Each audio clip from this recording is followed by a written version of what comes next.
out to the ball game. Take me out with the crowd.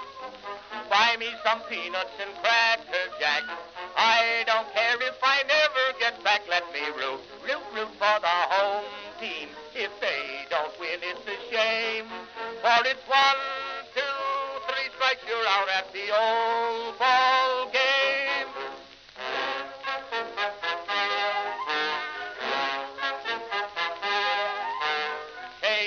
Casey saw all the games, knew the players by their first names, told the umpire he was wrong all along, good and strong.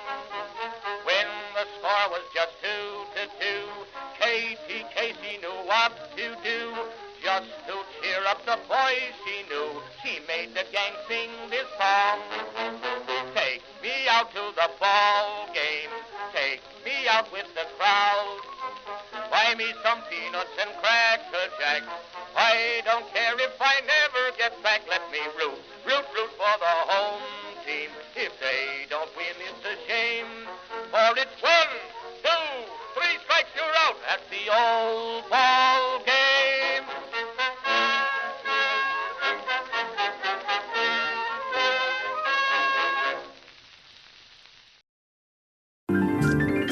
It's a beautiful day in this neighborhood. Greetings, folks, and welcome to live coverage of Orioles baseball, where tonight the Baltimore Orioles will play the first game of the final series of the 2025 season as they take on none other than the New York Yankees here at Yankee Stadium in the Bronx, New York. How you doing, everybody? It's your old pal, the BirdWatcher here. Welcome back. We've got 3 games left in our season. And then it's time to say the summer is over. The winter months are coming. Not going to be any baseball that matters to Oriole fans for several months. But we got 3 games, and at least Major League Baseball was kind enough to give us a series like this to close things out. A reason to tune in, and, we're the spoilers. We get it. We can't really flex. The Yankees are playoff bound. That much is known. But what is not known is whether or not they'll win their division and whether or not they'll even be the top wild card seed. A lot is still up for grabs. That the Yankees are going to want to win. And we are the team that are standing in their way. Trying to remember, what is our head-to-head record on this season? I can tell you here in just a sec. New York is up 6-4. So with 3 games to play, the Orioles would have to sweep the Yankees in order to win the season series. It's a tall order, but it is still up for grabs. And obviously, if we were to sweep, oh, what a tough result that might be for New York. Again, if they were to win the division, that would most likely mean, in fact, it would definitely mean a bye. They wouldn't have to play the wild card round. They could skip that. A sweep of them would definitely take that out of play, I would think. I think Toronto is going to probably at least win 1 game this weekend. Otherwise, just try to win the series, 2 out of 3. Hopefully, it'll hurt them in some way. That's all we got going for us, folks. How do we hurt these Yankees as we close down for the 2025 season? Well, for tonight, we got our best weapon. We've got a good shot, I believe, at winning this first game and setting a tone, because it's none other than our ace. And, we might have been afraid to use a word like that to describe a pitcher on this Oriole team, but Trevor Rogers, ever since he's been called up this season, has done nothing but put up ace-like numbers. In fact, going into this final start, no other pitcher who's as who has made as many starts as Rogers in a given baseball season, has put up a lower ERA in the history of the game, except 1968's Bob Gibson. That's it. So it is some rarefied air that Trevor Rogers is floating in 2025, and this is our last chance to watch him pitch.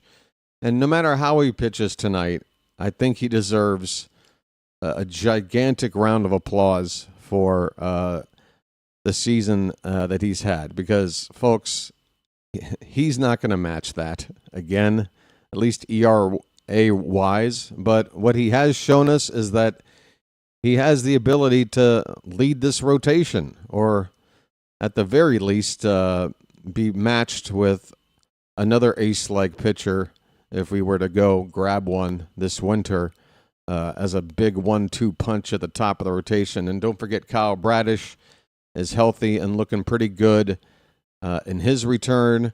That strengthens the rotation next season. Of course, fingers crossed when talking about pitching in general, because injuries are just so common. But if we can stay healthy, and if our best arms can stay healthy, it definitely bodes well for a turnaround for this team in 2026, which we're all hoping for, obviously. This season has been one to be upset about and be sad about. There's really not much to hang our hats on. Not even the hat has much to hang on. But Trevor Rogers, if there is one bright, shining spot on this season, as we look back later in life at the Orioles seasons from the past, and when you talk about 2025, you're going to talk about Trevor Rogers. So he's on the mound tonight, and let's see. He's going to be up against Will Warren, a right-hander for the Yankees. Warren has a record of 8-8. He's pitched 157 in the third inning, so this will be his final start. He'll probably finish right on 162 innings, maybe an extra inning in there. He has a ERA of 4.35 and a 1.37 whip. He's given up 20 homers on the season and giving up just under a hit per inning. And he's striking out about one batter per inning. 152 hits, 164 strikeouts in those 157 innings pitched. Rogers, 9-2 with a 1.35 ERA, a .87 whip. He's over 100 innings now in the season, 106 2/3 with just 67 hits given up, just 3 home run balls. It's just amazing. 100 strikeouts to 26 walks. Here are the starting lineups for the Orioles to begin this first game in the Bronx. Pretty strong lineup, save maybe for one batter right in the middle. I think our cleanup hitter tonight probably should be switching places with, I don't know, the guy hitting ninth. Jackson Holliday will lead off and play second base. He's back in the lineup. He was missing the past couple of games with a knee problem. I don't know. It hurt. But he's okay. He's back in the lineup tonight.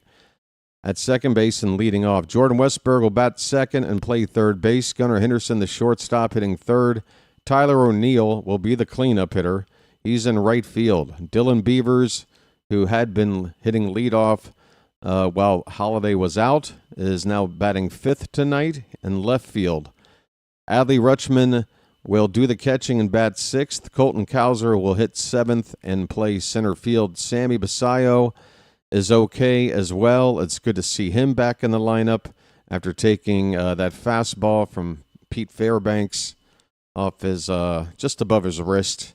Everything's cool, it would seem. He's back in the lineup. I'm pretty sure the Orioles would not risk the future of this guy that they just gave a major contract extension to with just a couple of games left to go unless everything was 100% cool. So a sigh of relief. Sammy Basayo, okay, batting eighth and DHing in the lineup tonight. Kobe Mayo, who hit his 10th home run of the season yesterday. He's going to bat ninth and play first base. For the Yankees, Paul Goldschmidt will lead off, play first base. Aaron Judge in right field bats second. Cody Bellinger in center field will hit third. Giancarlo Stanton, the DH and cleanup hitter. Ahmed Rosario at third base will bat fifth. Austin Slater, who was an Oriole for a bit last season, he's in left field hitting sixth. Anthony Volpe, the shortstop, at hitting seventh. Catching and batting eighth, Austin Wells, and Jose Caballero is at second base batting ninth. All right, we are just under 5 minutes away from first pitch, I would think. And there is Kevin Brown and Ben McDonald. Got the Masson broadcast here. We are in the Bronx, folks. Trying to play spoilers. We got Trevor Rogers. It's a beautiful day in this neighborhood. That's right, folks. I don't know why the idea didn't come to me all season long, but whenever Trevor's on the mound, folks, no matter where we're pitching, whether we're at home or we're in a place like Yankee Stadium, when Trevor's pitching, it's Mr. Rogers' neighborhood. It's a beautiful day in this neighborhood. That's right. Are there things that make you angry? Oh, there are, Mr. Rogers. There are things that make me angry. Are there things that make you angry? Yes, indeed. And whenever we play the Yankees, those things seem to come out. Let's see what happens tonight. All right, let's get everything cleared and out of the way here. Got some tabs open I don't need.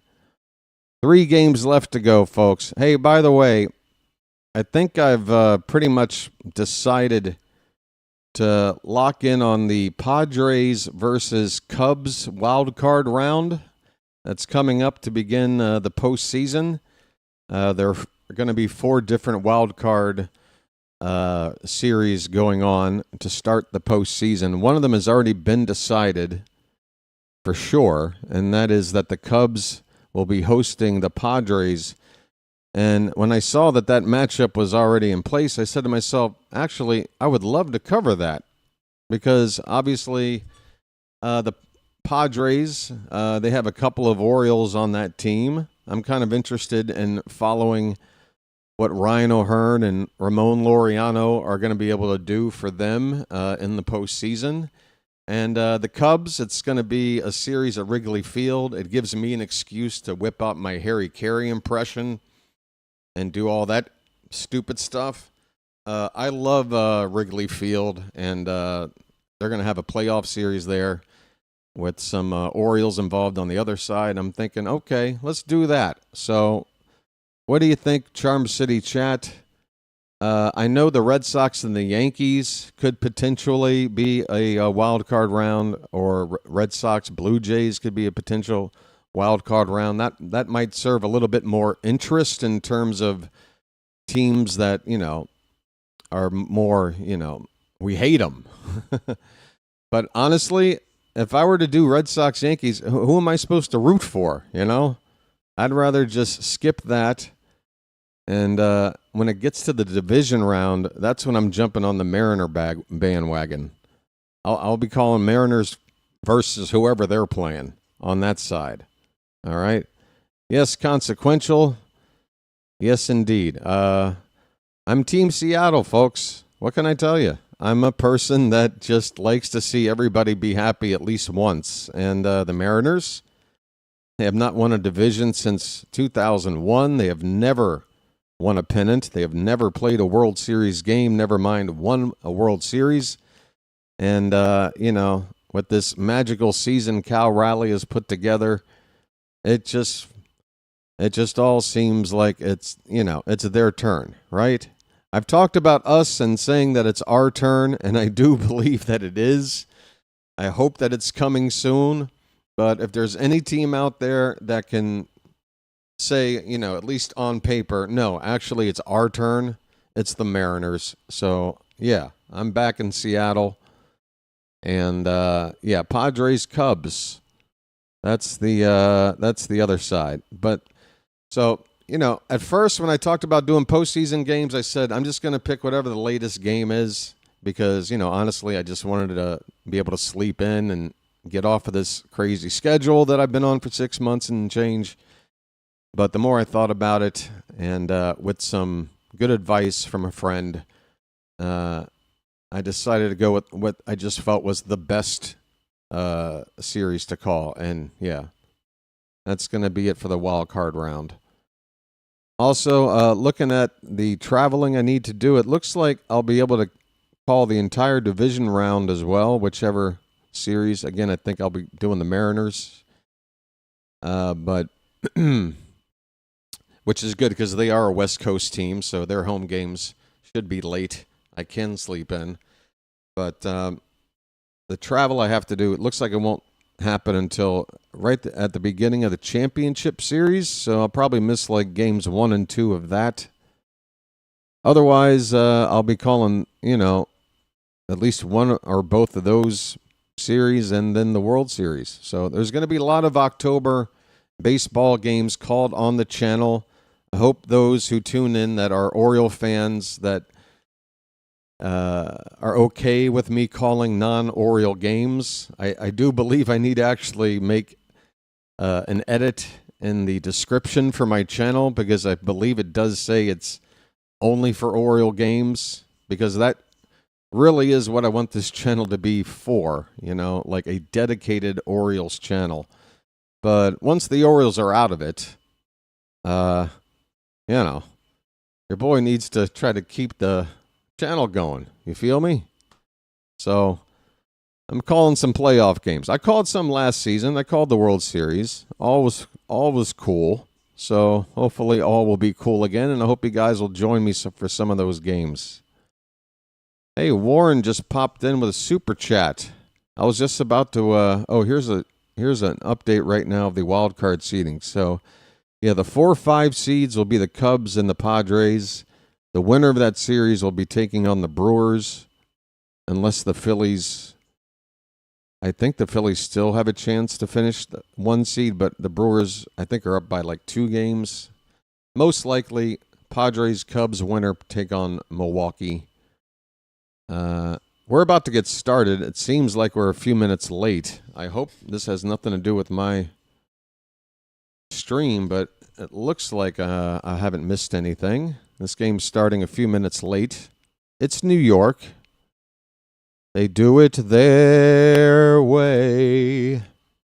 Oh, Warren, yes. So, super chat. Thank you, Warren, for popping in with a super chat. Message for you, son. £1 for every win we get this series, and the other 2 because, sir, you are a legend. Oh, the legend of BW. Thanks, BW. The season has been hard. The listening easy. Man, what a nice thing to say. That's not just like some empty gesture kind of a comment. That feels genuine to me. And that means a lot to me, Warren. Thank you. And hitting this button isn't going to sound like I'm genuine. And I want to thank you very much for that. I really do. But I got to hit the thank you button. I got Sly here to say thank you, but very kind of you to say, Warren. Speaking of Warren, look at this, folks. I'm a professional. Will Warren is taking his final warm-up tosses for the Yankees. Jackson Holiday in the on-deck circle. Look at that transition, folks. I'm a pro. It just took 2 seasons, and here I am. I've caught up to everybody that does this on broadcast, except way more entertaining, way more opinionated, and to some people, way less tolerable. Speaking of less tolerable, there's Tony Mansolino. Hey, there's a big crowd here, as you'd expect. So the Yankees, they're in the playoffs. They have caught up to Toronto on record with 91 wins. Blue Jays have the tiebreaker, though. So a lot of things can still happen here. The Mariners have 90 wins. So number 1 seed versus a 2 seed, that's still up for grabs. Division still up for grabs. The loser, obviously, of the American League East between the Blue Jays and the Yankees are going to have to play in the wild card round, and the winner is going to get some time off and not play until the division round. So it's a big CB Buckner's the home plate umpire. Oh, my God. Really? CB Buckner is the home plate umpire? Okay. All right, folks. We got Oriole-Yankee baseball. The final series of the season. CB Buckner's the ump. Jackson Holliday in the box. You got to love it. First pitch of the ball game, Holliday's swinging, and it's down the left field line, out of play. Strike one on Jackson Holliday. 245 the average coming into today. What's going on with the scoreboard here? This doesn't even look... what's going on here? Might have to fix something here. The 0-1 pitch to Holliday from Will Warren is up and in. 1 ball and 1 strike. Yeah, something's off. I think I have the wrong link.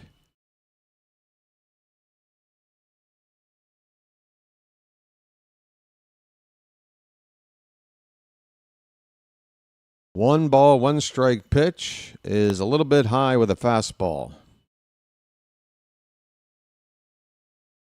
Just getting started, folks. First at bat of the ball game.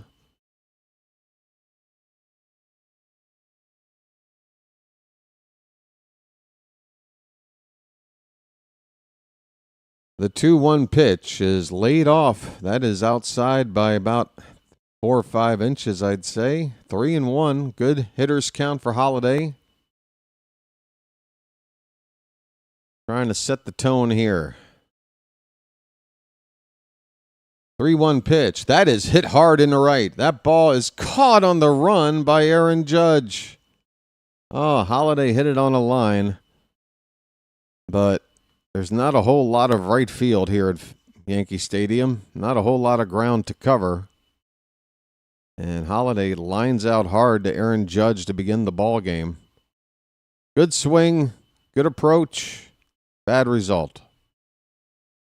All right, there's the scoreboard. Westberg coming up next. Folks. Well, West is that way.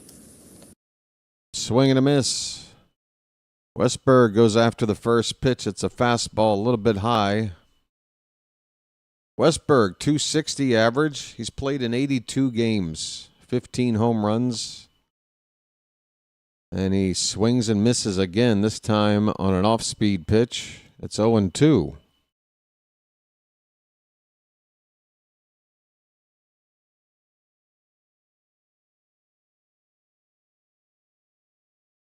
Oh-2 swung on a miss. Boy, Westberg was not ready to take on Will Warren there. Warren absolutely had him tied up in knots in this 3-pitch at-bat. He's down on strikes. Gunnar Henderson coming up. His name's Gunnar, and he's dating my mom. Boy, I hope Westberg has a better at-bat than that tonight. Here's Gunnar. He looks at a curveball outside for ball 1. 274 for Gunnar. 16 homers, outside chance at being the only Oriole to get to 70 RBI. He needs 3 this weekend. Sitting on 67. Just looking at the team leaders and all the offensive categories, it's just shocking compared to the offenses that we've seen over the past couple of seasons. 1-1 pitch to Gunnar's in the dirt. A changeup. 2 balls and a strike.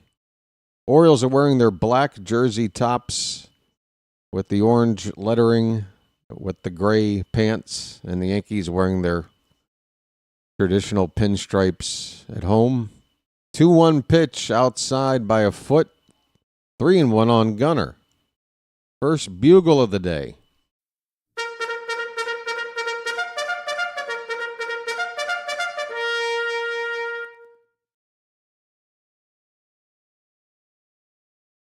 Pitch. Popped up. Get out of play. It will. The count will go full on Gunnar. I'm taking a look at these dream seats they have, or what do they call it? Legend seats here. The big cushy chairs right behind home plate. Going for like 4 figures a pop. They're about 40% full, I guess. Swing and a miss. Gunnar chases a high fastball out of the zone to strike out, and the inning is over. The Orioles go 1-2-3 in the top of the first. Trevor Rogers making his way out to the mound for his final start. As we go to the bottom of the first, Yankees coming up to hit now. All right, what's shaking, folks? What is shaking? All right, that is the least successful community post I've ever put up. You make a Fast Times a Ridgemont High reference, and it just bombs. Matt is here, Scotty Boy, Gary, Reebok, Don Rock, Kurt Montgomery, Landon Holder. Landon's in enemy territory. Ooh, Landon, brave man. Too nice for you. Edward Cantor, George Ford. Did I say Scotty Boy already? Gary Reebok. I think I'm repeating myself. Ryan Lust. Pigtown Sports is here. Scott. Carl Schaefer. Erica is here. Consequential. Warren, who again, thank you for the super chat. Michael Mertig, one of our mods. Matt, also a mod. George Ford, also a mod. Got some mods here. Tom Free, Bobo. Bam 6956. Chawa's here. Rob is here, another mod. Janet is here. Oh, all the mods. Look at this. And I think I've caught up here, folks. If I missed your name, I'm sorry, but we're about to get the first pitch here from Trevor Rogers. I can get you 2 tickets to Earth, Wind, and Fire. Hey, what do you say I come over to your house and help you with your math homework? This is great iced tea. You know, it doesn't matter whether she comes, stays, lays, or prays. As long as your toes are tapping, everything's okay. This is great iced tea. All right, Rogers is already ahead of Paul Goldschmidt in an 0-2 count to begin his night. Blow him away, Trevor. That ball is hit in the air to left, heading toward the foul line. And right at the foul line, Dylan Beavers will make the catch. 1 away. Goldschmidt flies out to left. This is great iced tea.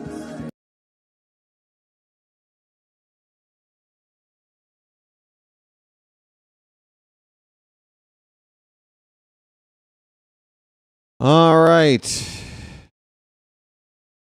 Up and away, ball 1 to Aaron Judge. Folks, I get it. Aaron Judge, you look at, all of that data, and it says a better season than Cal Raleigh. A .330 batting average being the biggest discrepancy, and very impressive for Judge, but you got to give it to Cal Raleigh. Come on. Judge has got an MVP or 2 already, right? He'll win another 1 or 2 more. How many times are we going to have a 60 home run hitting catcher carrying a team that doesn't get to the playoffs that often on his back?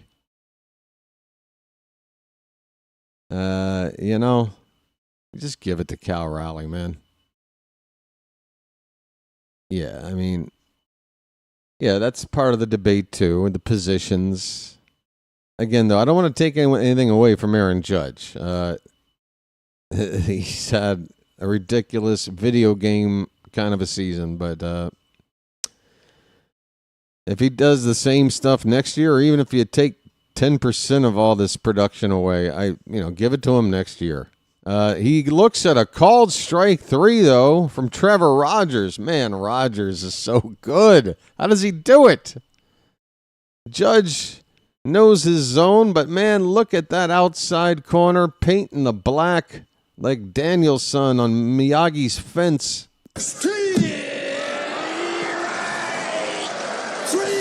Well, y'all come back now, you hear? I mean, Rogers.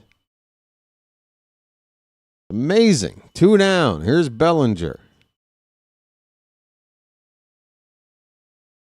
First pitch a little bit outside for ball 1. Man, oh man, oh man. We have an ace. Maybe we didn't want to admit it, but we got one. Just missed the outside edge there. It's 2-0 on Bellinger. Now look. This is probably the only game where I'm going to get all crazy about it as Rogers issues a 4-pitch walk. See, I already have to pump the brakes because as soon as you start gushing about a player and then suddenly something doesn't go right, then you feel like, But I mean, it's the final start of the season. It's been a phenomenal season. This is like his, what do they call it in soccer? Or like there's a certain kind of a game where it's like a game in honor of a particular player. This is his night, his last start. Giancarlo Stanton takes strike 1, 2 down with a runner at first after Rogers walked Cody Bellinger. It's now 0-2 on Stanton.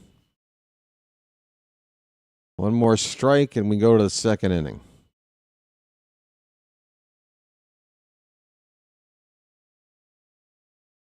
That ball's hit to right and deep. That ball is going to clear the short porch in right field. Oh, boy. The dreaded Yankee Stadium short porch in right. Gobbling up another ball that is maybe a double anywhere else.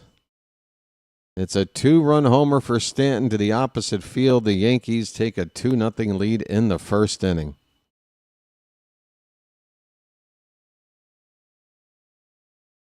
Not to take anything away from the swing, Stanton hit the crap out of it. 108 off the bat, but that was a line drive double somewhere else.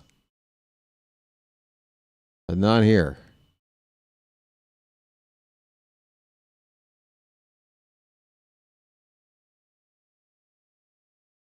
Ahmed Rosario fouls a pitch back. It's 0-1, and Rogers is probably thinking next time through the order, if I have a chance to pitch around Stanton to go after Rosario, I should probably do that. Because that's a pretty big. I mean, the swing. Stanton doesn't even give this like a full swing. He just. I mean, again, credit to Stanton. He's got one of the most powerful swings in the history of the game. The ball jumps off his bat. He's very strong. But it's just that kind of a swing with that kind of a power and this kind of a stadium, that's why that's a home run. And that's why it makes it frustrating if you're the opponent. 2-2 the count on Ahmed Rosario. And a swing and a miss. Rogers gets him with a high fastball to end the inning.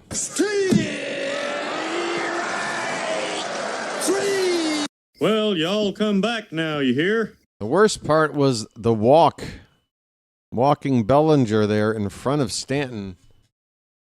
Oh, wow. The scoreboard isn't operating yet either? All right, I'm working on it, folks. Even the top scoreboard isn't on yet. I'm working. I see it. What is going on here? Yep, just a bad combination of issuing a walk and then going after Stanton. Again, I think next time through the order, same situation. You probably pitch around Stanton, go after Ahmed Rosario. That's a significant drop-off in threat, especially for a guy like Rogers that has pretty much had his way with most batters in the league. But the very best ones, the most dangerous ones, and Stanton is one of those guys still, probably want to maybe not give him anything to hit next time. If you can, right? Because he's at the bottom of that, You got Judge, then you got Bellinger, and then you got Stanton. After that, big drop-off. Anyway, how we doing there, Charm City chat? Release the Kraken. All right, so we went 1, 2, 3 in the first, so middle of the order coming up here. Tyler O'Neill, Dylan Beavers, and Adley Rutschman. This is so weird. My sleep schedule. Oh, my God. I'm still doing this. All right.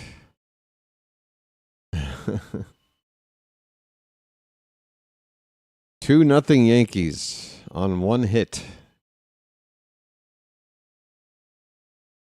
Here is Tyler O'Neill. Tyler O'Neill, come on, Popeye. First pitch goes all the way to the backstop. All right, nice start for us. Ahoy there! Anybody home?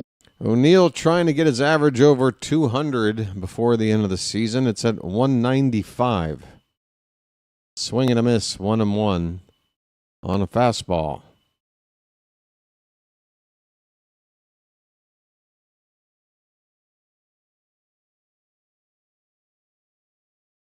It looks like some of the legend seats are filling in a little more. Here's a pop-up to left, heading toward foul territory, now stopping. Making the catch is Slater for out number 1. Dylan Beavers. Folks, last time we saw this kid, he was walking it off. Nice beaver. Thank you. Dylan Beavers. Batting 5th in the lineup tonight. Looks at one a little bit low for ball 1. 4th home run on that walk-off yesterday. 14 RBI, 245 average. OPS is good at 820. A little bit outside, but caught a strike by CB Buckner. It's 2-0.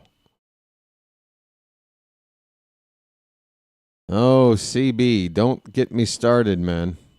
Oh, wait a minute. What am I saying? That benefited us. Oh, it is. Masson screwed up. Masson, look, I'm already feeling a bit groggy.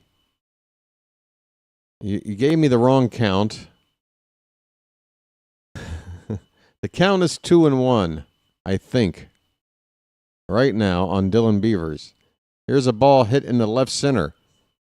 Got a little bit of carry to it, but it will drop right on the edge of the track. Caught by Slater for out number 2. Beavers going to the opposite field, but right field's where you want to go here. Adley Rutschman. Rutschman had a triple in yesterday's ball game.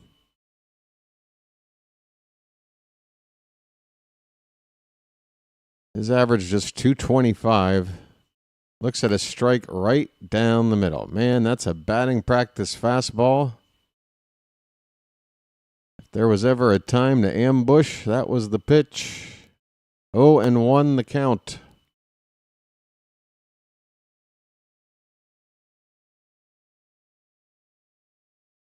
He looks at a curveball low and away.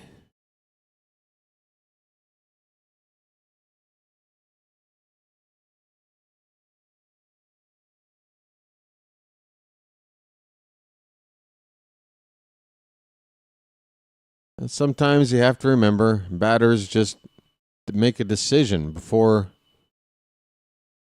you walk up to the plate going, okay, Will Warren. I kind of remember seeing this guy a time or two. Can't quite remember his arm slot, picking up the pitch. Let me just look at a pitch and then take it from there. So it's not always about, why didn't he swing at that pitch that was right down the middle?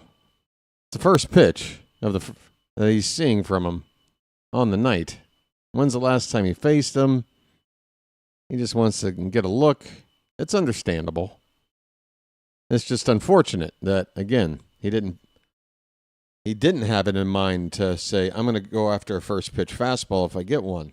Because if he had that mindset, then he's hitting the crap out of it. 2-2 pitch. He went after a changeup that dipped below the zone. He swings and misses and strikes out. Adley Rutschman retired. And the Orioles go 1-2-3 here. We go to the bottom of the second. The Yankees lead it 2-0.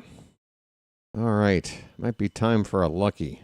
Tell you what, might be a night where I need a few. Do I have enough? I'm so confused because I woke up a lot earlier than usual, like 3 a.m.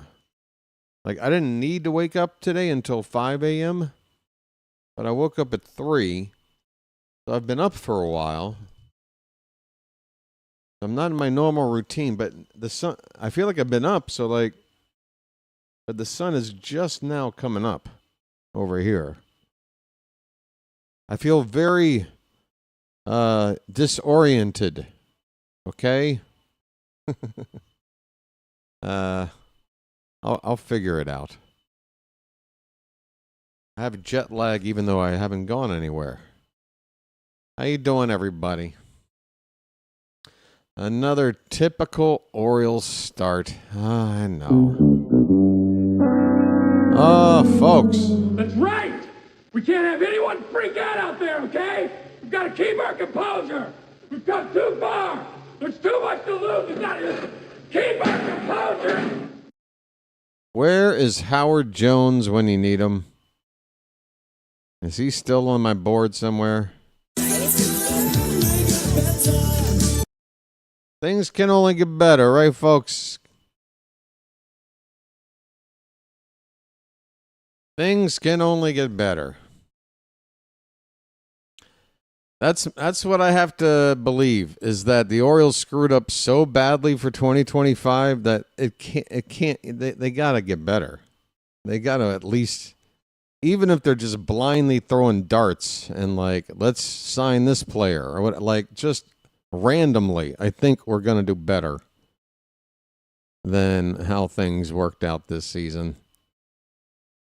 So hang in there, folks. Slater will lead off and foul away a first pitch for the Yankees. Slater started the season with the White Sox and ends up on the Yankees. I think he's happy with that move. Ground ball to third on one bounce. Westberg, high throw. And it takes Kobe Mayo off the bag. That's going to be an E5 on our boy Westberg. Unfortunate, especially with it being the leadoff man. But Kobe Mayo is a high target over there. If you're throwing it too high to Mayo, you're definitely throwing it too high. Mayo, some pretty nice hops. He looked a good 1.5 feet off the ground making that catch in the air.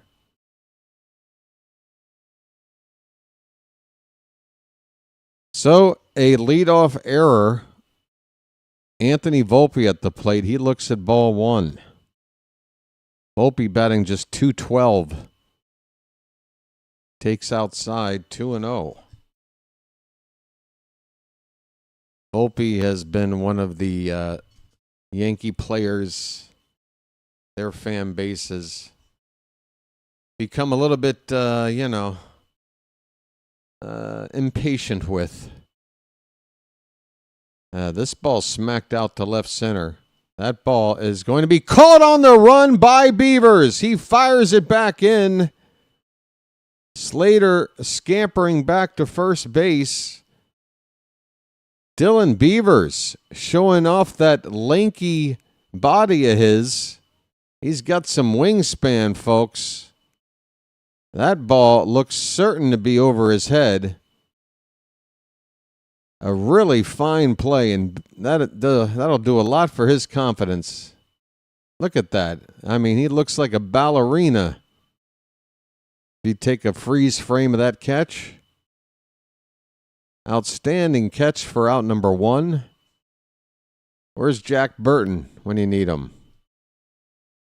Besides that, it's all in the reflexes.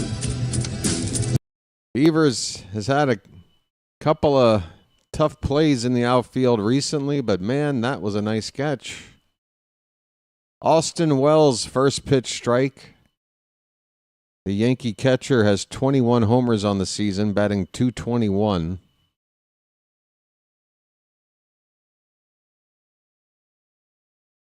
Rutschman setting up outside. This ball's chopped foul, 0-2 the count.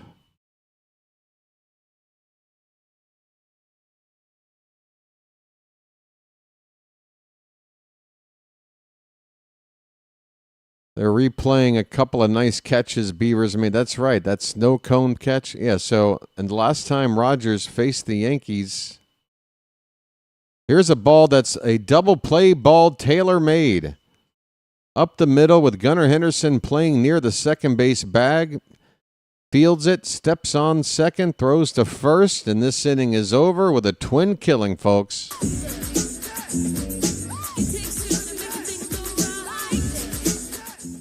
All right. That'll play. A double play and an outstanding catch by Dylan Beavers. So defense helping out here in the second inning. Let's see some offense. We go to the third. 2-0 New York. Yeah, Slater did go in with a hard slide. That seemed a little bit sus. I mean, I'm an old schooler. I think it's perfectly fine. But in the modern game, I think it's judged to be a little bit sus. Didn't seem like he had to go in like that, but just don't hurt our boy, all right? I mean, you're the guys going to play in October, not us. Don't send us away with our star player with an injury. Give us a break. Right. What else is going on? Yeah, so a lot of big games to follow here this weekend. Series, I guess. Detroit and Boston going head-to-head, probably the biggest one. They are in the bottom of the second inning and scoreless. The Blue Jays, who are, again, level with the Yankees, but ahead head-to-head with the division lead right now. They are trailing the Tampa Bay Rays in the bottom of the second. It's 2-1 Rays in that one. One final from earlier today, the Cubs absolutely destroyed the Cardinals 12-1. And yeah, right now it's looking like the only teams that have a chance to get in that aren't in right now are the Astros in the American League and the Reds in the National League. The Reds have a chance to catch the Mets.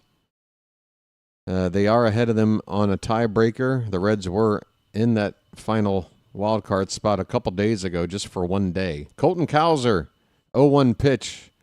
Fouls it away. It's 0-2. Folks, get those cows up quick. We've already got an 0-2 count.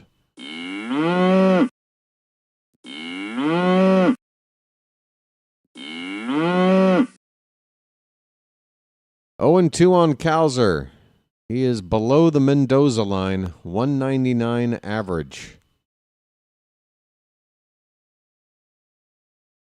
Takes a curveball in the dirt. The count is 1-2. So, yeah, the Reds, the team to possibly oust the Mets for the final wildcard spot. And then in the American League, looks like the Astros, they're not going to win the division. They're going to have to catch, I think, Boston. That's their only chance. Boston needs to lose. Houston needs to win.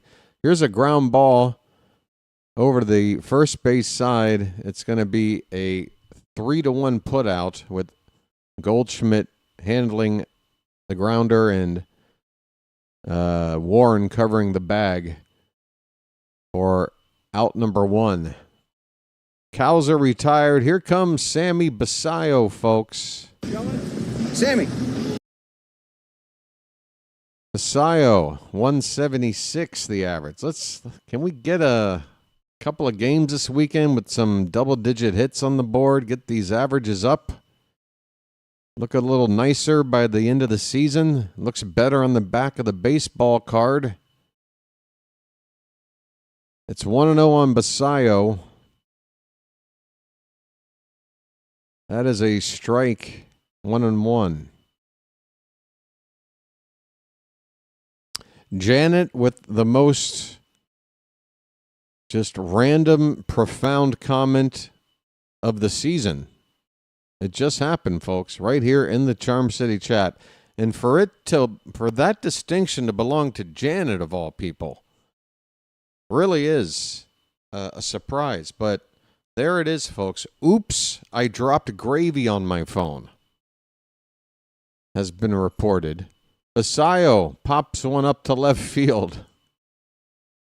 Austin Slater has been busy early. He makes another catch in left for the second out in the top of the third. We're making things a little bit too easy on Will Warren here. Kobe Mayo, the number 9 batter, coming up.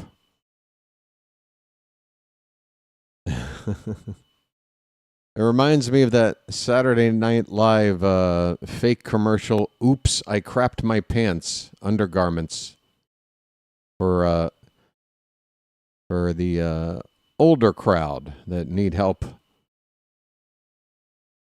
like with an undergarment. Oops, I crapped my pants.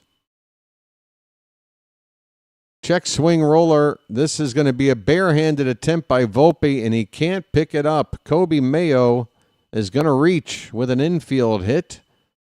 The first base runner of the night for Baltimore is a check swing roller that dies beyond the mound on the shortstop side. Kobe Mayo finding new ways to get on base. Just get it all on there. Just spread it out.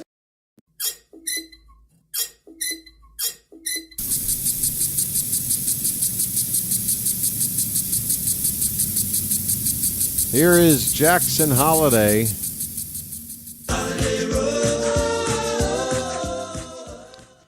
He looks at a strike right in there. A sweeper from Warren.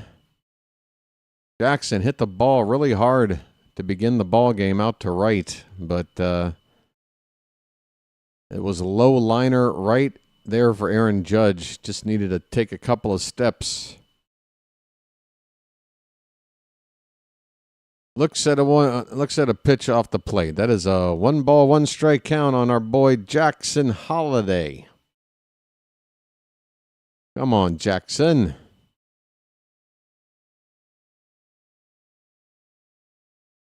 You want a big stage? Have a big weekend in the Bronx. 1-1 pitch. What happened?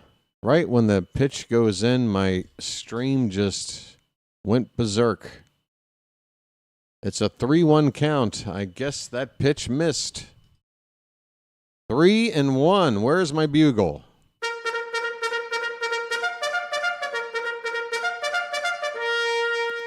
Holiday fouls it away off of his leg. Full count.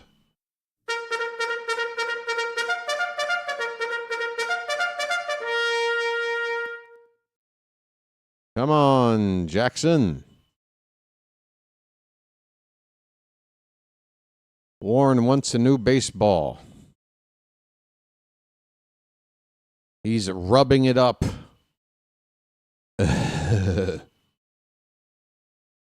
Full count, 2 down. The runner at first will be off on the pitch. Here it is. It's outside. It's ball 4. 2 men on, 2 out. I'm walking here. I'm walking here. 2 on, 2 out. Westberg, who looked really bad and striking out on 3 pitches his first time up, hopefully has learned a thing or two since, because he is up with the biggest chance of the night for Baltimore. 2 men on base. 2 men are out. We need Westberg. Well, West is that way. Come on, Westy. Folks, there's a mound meeting. It means I got time to do this. It's early, but I don't care because we are in the Bronx. It's time.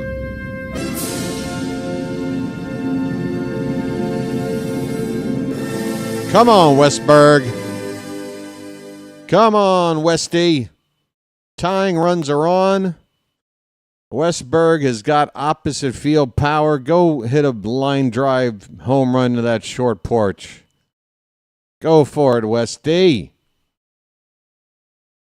The power of the hat. First pitch is called a strike by Buckner, and it's outside. Come on, it's the worst call of the night in the biggest spot of the night. You gotta be kidding me, ump. Come on. Why don't you wake up and smell what you shoveling? The 0-1 popped up and out of play. It's 0-2. Yeah, get the B bag for Buckner. Oh, no, not the bees! Not the bees! Ah! Oh, my eyes! My eyes! First pitch of a huge at-bat, and you pull that garbage. 0-2 on Westberg. Hang in there, Westy. Hang in there. Pitch. Line drive in the left. That ball's going to get over the wall. It just clears the wall and left. Bye, birdie. A 3-run homer to take the lead from Jordan Westberg. Oh, doctor!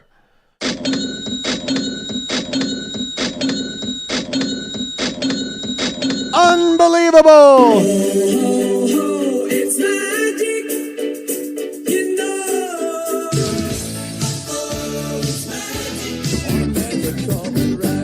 On a magic carpet ride. You believe in magic.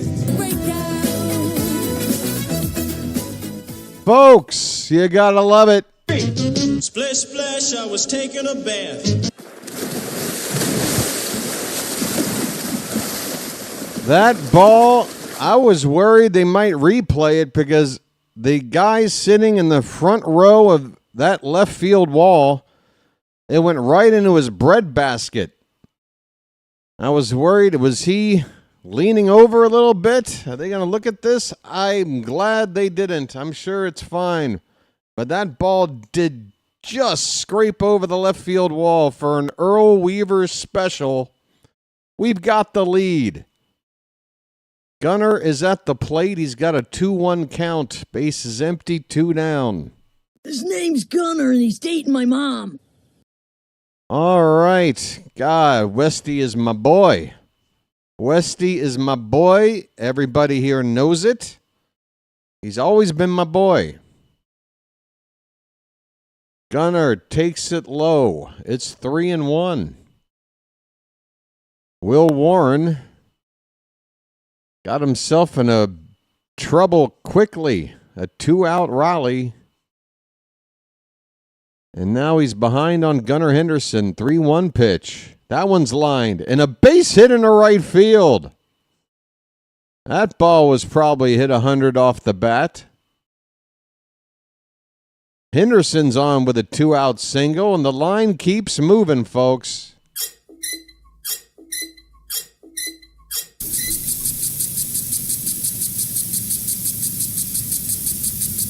God, the Yankees play in this little rinky-dink little league ballpark, and they just love to brag about their offensive numbers. Yeah, well, come on, man. Look at where you play. Look at how some of these runs have scored tonight. There's a mound meeting here for Will Warren, as Tyler O'Neill will be due up next. Yeah, and folks, thank you, Carl. Thank you, Carl. Folks, need I present further evidence that the hat and me and this team, there's something there? When's the last time I went to the hat in the top of a third inning of a ball game? You tell me. Why did I choose then? Why? And what happened when I did? That's all I'm saying. Just, let the legend of BW be known, okay? Let the legend be known.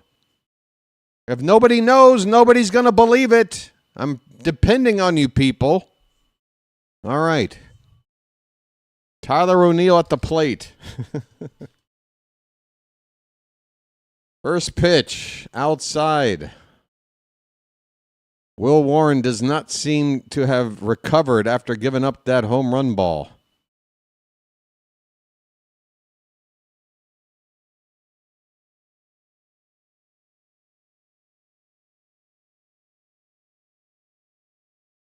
Next pitch is inside. It's 2-0.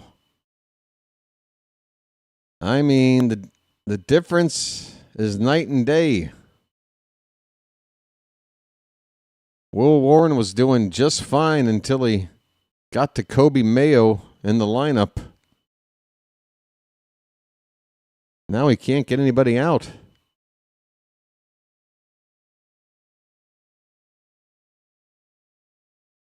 Fouled away on a 2-0 pitch by O'Neill. The count is 2-1.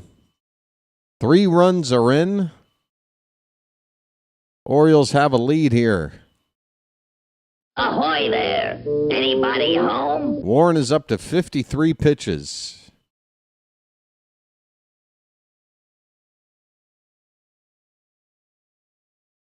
And that one is fouled away. By the way, Gunnar Henderson, I would expect him to be stealing and looking to take his 30th stolen base of the season. He's sitting on 29. I know he knows that.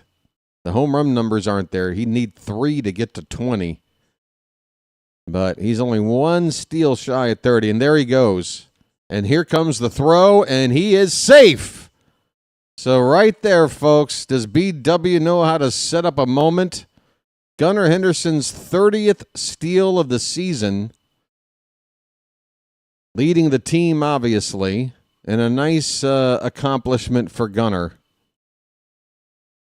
He is the youngest player in Orioles history with 30 steals or more. How about that? It's a full count on Tyler O'Neill.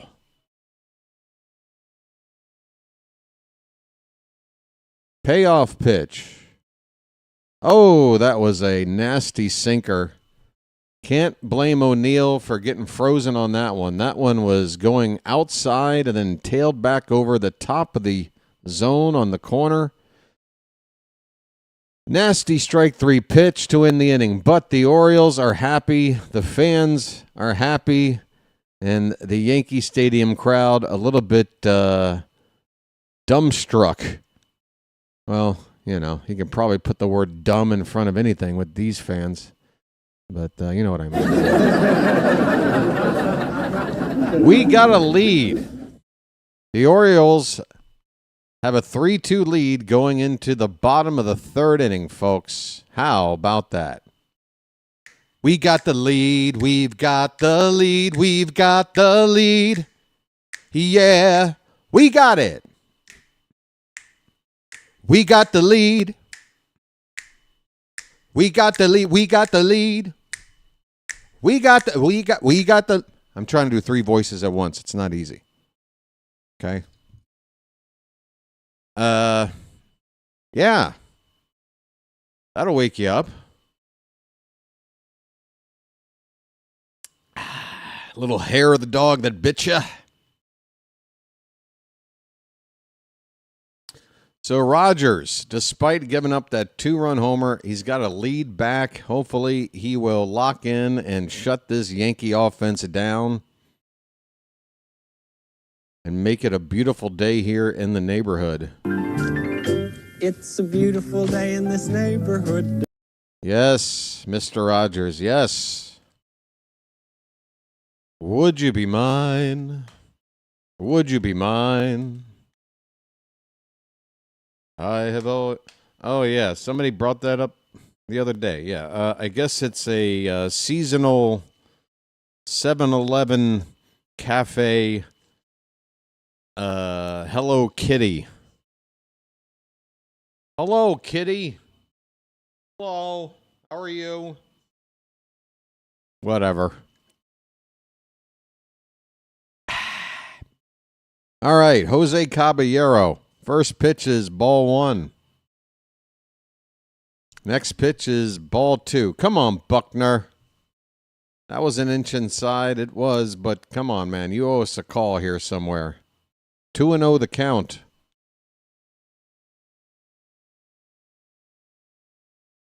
There's a CB. That's a strike, dude. Are you not going to give, the benefit of the doubt to a guy with a 1.31 ERA? You son of a 3-0 pitch. Now that's ball 4. You know what, CB? You are on blast, dude. I'm watching you, pal. Oh, we get the lead back, and suddenly okay. I'm watching you, buddy. Why don't you wake up and smell what you shoveling? Why don't you wake up and smell what you shoveling? Caballero, by the way, a major base-stealing threat, and there's nobody out. First pitch to Goldschmidt is a strike.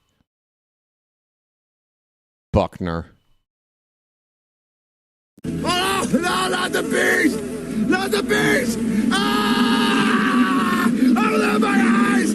Eyes! Ah! 0-1 pitch. That one's lifted to left. Should be playable. Beavers comes in a few steps, makes the catch. 1 down. Caballero at first. And now it is Aaron Judge versus Trevor Rogers, part 2. Rogers struck out Judge looking first time up. And I'm looking at the pitch sequence he gave Judge that first time up, and everything was on the edge or out of the zone. Change up, and Rogers gets ahead of Judge 0-1 as he fouls it off. Another quality pitch from Rogers against arguably the best damn hitter in baseball. I mean, there really is no argument. Raleigh, I want to win the MVP, but Judge is all around the biggest threat out there. Good grief. 330 average plus the power. All right. 0-1 pitch. That gets away. Rutschman. Hey. I'm absolutely shocked. Jose Caballero, again, known for his speed. That ball got away pretty far. Rutschman quick to get up to go after it, but I thought for sure Caballero would have broke away. He started to break way late. That was helpful for us. He should have taken off. He would have gotten second base. That pitch is fouled away. It's 1-2 on Judge. 3-2 Orioles in the bottom of the third inning. Both teams scoring on one swing. A 2-run homer for New York, a 3-run homer for us. That ball's hit hard into center field and deep.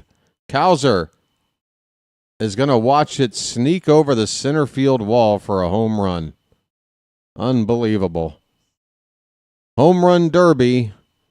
at Yankee Stadium tonight. The Yankees regain the lead on a 2-run homer by Judge. It's 4-3 New York. 423 feet, just about 110 miles an hour off the bat.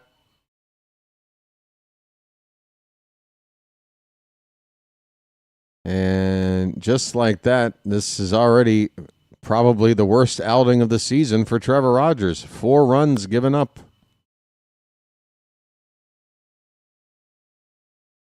I hope our offense is in the mood to trade blows and continue to score for Rogers, because he has earned the right to have a night where he gives up 4 runs, but the team helps him win anyway. Hopefully that'll be the last stain on his record tonight. Cody Bellinger looks at a 1-1 pitch, low and away. It's 2 balls, 1 strike.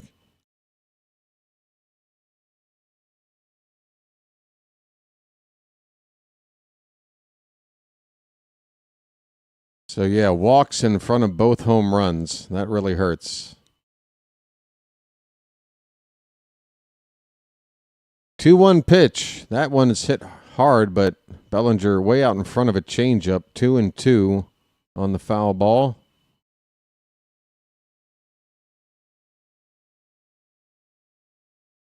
Yeah, Rogers, that home run pitch to Judge was definitely in a spot you cannot throw a 91-mile-an-hour fastball.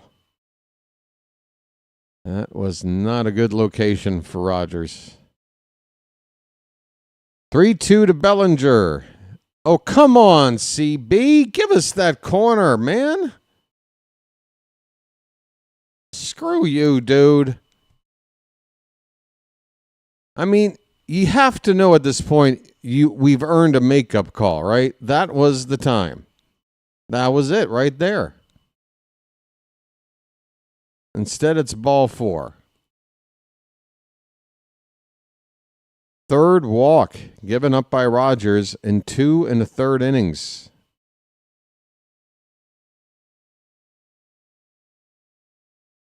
The Orioles are going to slow the game down right now. Rutschman and Rogers are talking on the mound.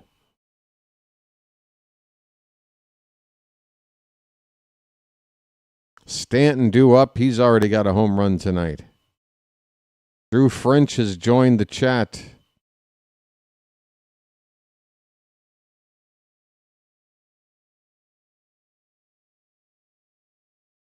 All I know is Buckner has made a couple of calls that were the worst calls, and they just happen to be in the biggest of spots.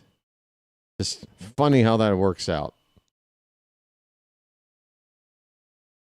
That's all I know. And again, Trevor Rogers, if a pitch is on the edge, given his track record this season, don't you think Rogers has kind of earned a call like that, especially if it's a difference between a walk or a strikeout? Here is Stanton. He blasts off to left center. That ball is going to go all the way over the bullpen. An absolute moonshot to left center field, and the Yankees now lead it 6-3.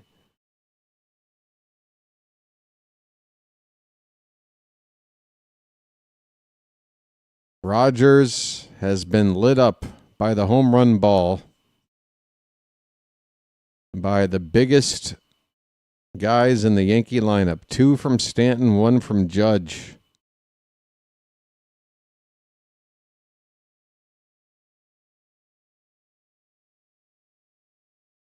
I'm not folding up my tent yet.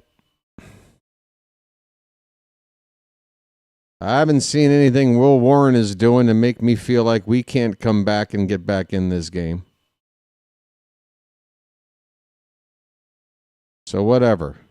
This is Orioles Yankees. It's a war. Right now, we just took, we're wounded. We're bleeding. But we got time to, dress those wounds, and go back out there and fight. So let's go. 0-2 on Rosario.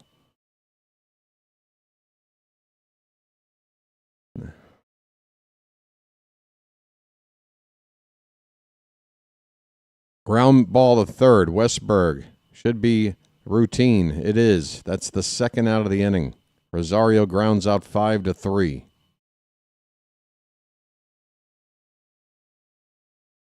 Let's get back on track. First of all, let's just realize who stands to really lose something by not winning this game? They do, not us. Who has pressure? They do, not us. We got a long way to go in this ball game. It's the Yankees. It's the only team I ask that you don't just start phoning it in. Keep fighting. Let's go. 1-0 the count on Slater. Grounded foul, 1-1 the count. Folks, I haven't even talked about the like button, subscribing, or any of that. It's Orioles Yankees. I'm too focused. But I can see in the chat Miss Janet mentioning the crowd here. There is a swing and a miss by Slater. 1-2 is the count. So yeah, please hit the like button if you don't mind, folks. Thumbs up, bottom of your screen. It helps the channel. And if you haven't subscribed, please do that as well. It's below. It's free. Swing and a miss. A good changeup. Strikes out Austin Slater. And the inning is finally over. The Orioles had taken the lead in the top of the third, but the Yankees exploded to take it back and then some. 4 runs on the inning, a couple of 2-run homers off the bat of Aaron Judge and Giancarlo Stanton. 3 homers given up by Rogers tonight, 3 walks to go with it. Not the Trevor Rogers we've seen this season. But again, I said this before, first pitch. I don't care what the result of this game is tonight. Once Trevor Rogers is finished with his outing, I'm going to give this guy a standing ovation. It's been a ridiculous run that we may never see again from an Oriole pitcher. All right? So keep that in mind, folks. You have to. You got to tip your cap to Rogers, no matter what happens tonight. Let's see here. What's going on with those other key games? Detroit ahead 3-0 on Boston. Top of the fourth, and they are threatening for more. Second and third with nobody out for the Tigers. Toronto has tied it up with Tampa. They're at 2 apiece in the top of the fourth. The Mets, they are looking to take advantage of a pretty good matchup for them to hold the ground on that final wild card spot in the National League. They lead the Marlins 2-0 in the top of the fourth. Cleveland, now they are ahead on Detroit head-to-head, level on record. Detroit is winning right now, and Cleveland is losing. So Detroit could regain first place tonight if the scores stay where they are. Texas lead the Guardians 4-2 in the bottom of the third. All right, Dylan Beavers leading it off. And like I said, let's just go right at it. Will Warren looked pretty sus to me in the last inning.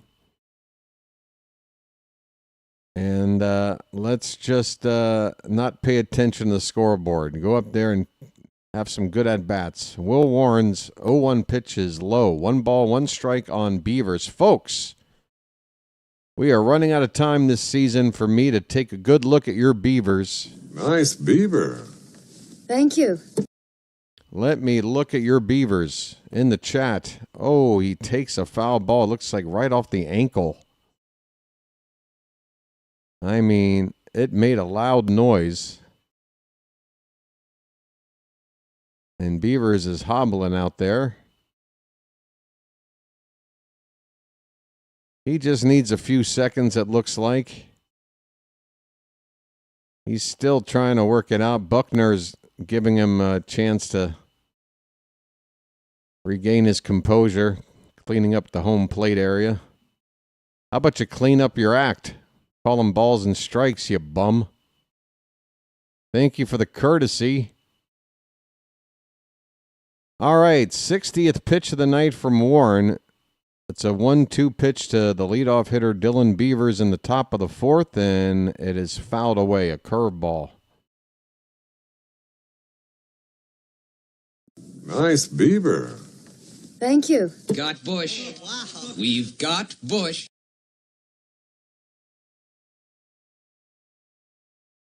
One and ball, 2-strike pitch. Oh, Beavers chased one. A changeup going away and down, out of reach.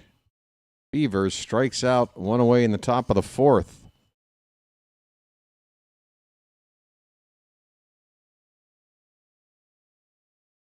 That was a lunging swing. No chance. Adley Rutschman, 0 for 1. Looks at one low, a curveball. Let the clutch out, Adley. Let the clutch out gently, okay?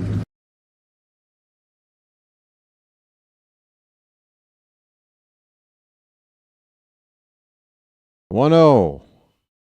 Popped up on the infield. No, that's going to make the outfield. And foul ground, left field line. Caught as made as Rosario falls down onto the seat of his pants, making the catch. Not the most graceful catch you'll ever see from a major league player, but Rosario makes out number 2. Colton Cowser is up.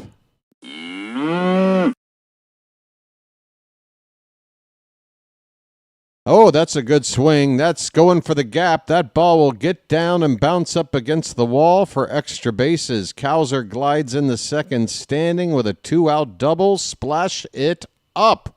Splish, splash, I was taking a bath.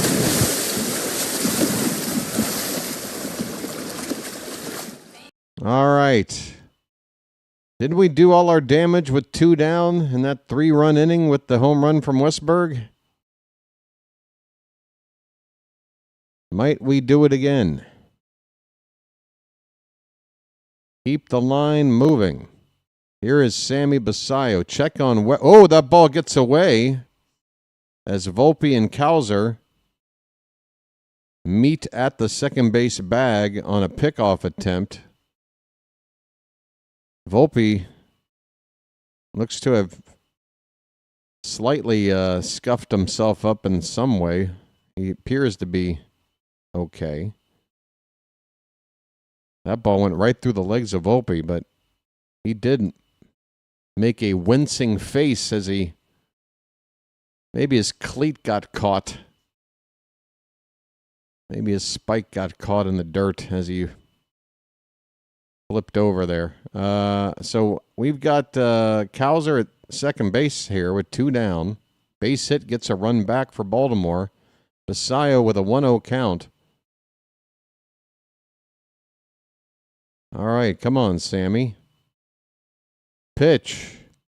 Outside. 2-0. Come on, folks.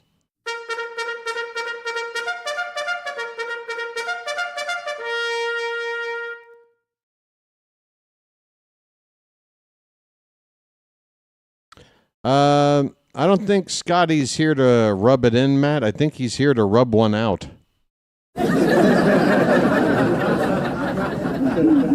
But, you know, that's behavior you expect from Yankee fans. 3-0 the count on Sammy Basayo.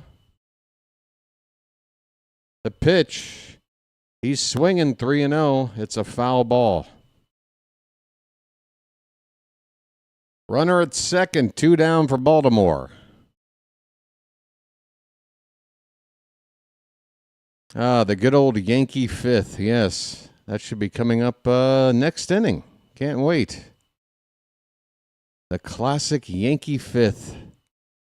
That's a called strike on the outside edge. Full count on Basayo, 2 down, with a runner at second base. Warren's next pitch will be number 70. Come on, Sammy. Payoff pitch. Swung on, fouled away. Right along the first base line.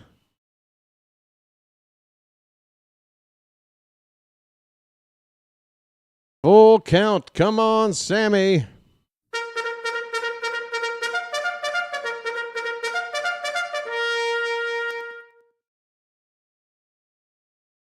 Activity in the Yankee pen. Tim Hill. That old geezer is getting up.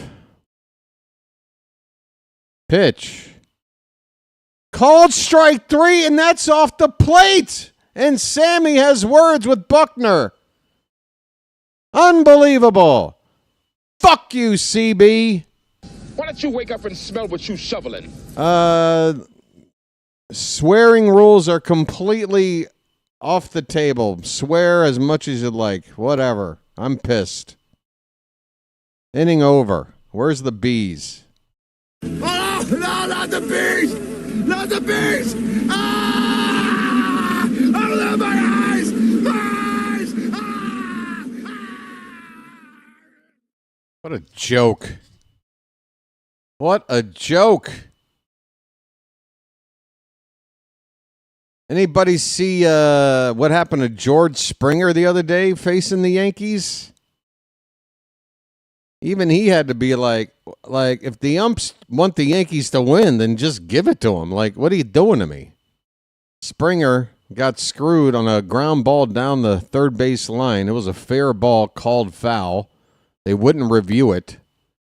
It was not a play the team could challenge. It was a play if the umpires decided to review. It would have shown it was fair. But they didn't. And then Springer's at-bat continues, and he got rung up on a pitch that was not in the zone. And that really dictated that Yankee-Blue Jay outcome. Buckner tonight, I tell you what, I'm not one of these types to say, oh, this is, but I mean, the optics don't look good. Again, just one makeup call, and I'm like, all right, there's a makeup call. But no, it's just, nah, not yet. Every bad call has been a huge call, all against us. I mean, this sucks. I need a lucky. Colin Selby is on. Trevor Rogers is done. Trevor Rogers goes 3 innings, and that's it. My God, I hope it's just a matter of putting him on ice and calling it a season and nothing to do with any arm issues. But Rogers is out of the game on 52 pitches. I mean, he did give up 6 runs. When I grew up, that would be enough to get you taken out of a ball game, but we just want to make sure Rogers is okay, obviously. Hopefully we'll get a confirmation on that. Colin Selby's in the pitch. Anthony Volpe at the plate in the bottom of the 4th. And the count is 0-2 on Volpe.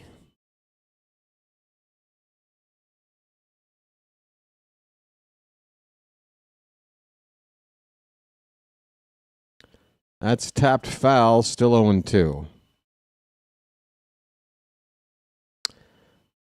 Buckner. If only I could figure out some clever rhyme to insult Buckner with. That Selby pitch is up and in. 1 ball, 2 strikes on Volpe.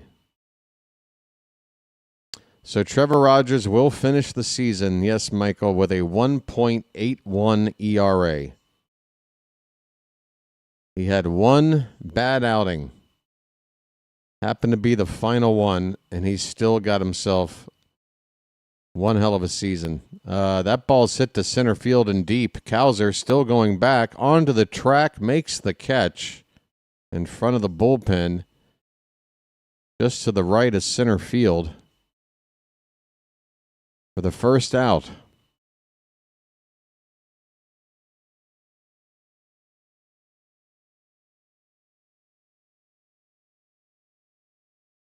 I don't think where I'm physically sitting has anything to do with the Orioles'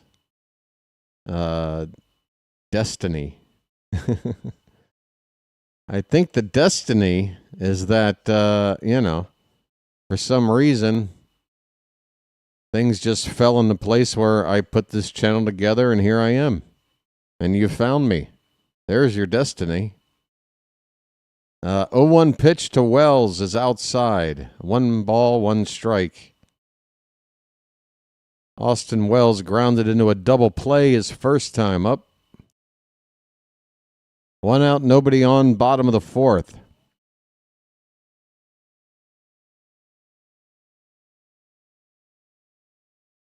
That pitch fouled away, 1-2. Give me 1 sec, folks. Gotta open up the old back door area here. Well, maybe I'll wait another pitch because I can't find my camera button. There it is. 1-2 on Wells. Well, now what's the delay? All right. That was my opportunity, and I blew it. All right, after a brief delay, here comes the 1-2 pitch. In the dirt, 2-2. Folks, by the way, like count. If we really tried, we can get to 3,600 by the end of the weekend. But if that needle doesn't move up to 3,560 tonight, then I would assume no chance. We got to get that subscriber count up, folks. Anything you guys can do to help get it up. All right. Don't take that sentence out of context. Oh, no. I just realized what I said. Payoff pitch to Wells. Lined foul. Off to the right. Still 3-2. Sometimes words have a way of coming together in a way you didn't really mean to. Payoff pitch to Austin Wells. Check swing. Did he go? They tag him. He is out. Wells strikes out. Selby with the strikeout.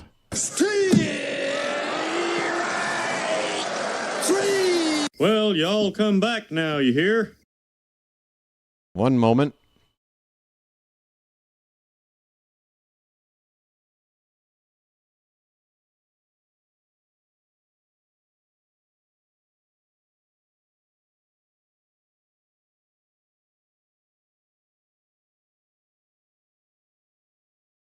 Caballero swinging at the first pitch, hits a fly ball to shallow center.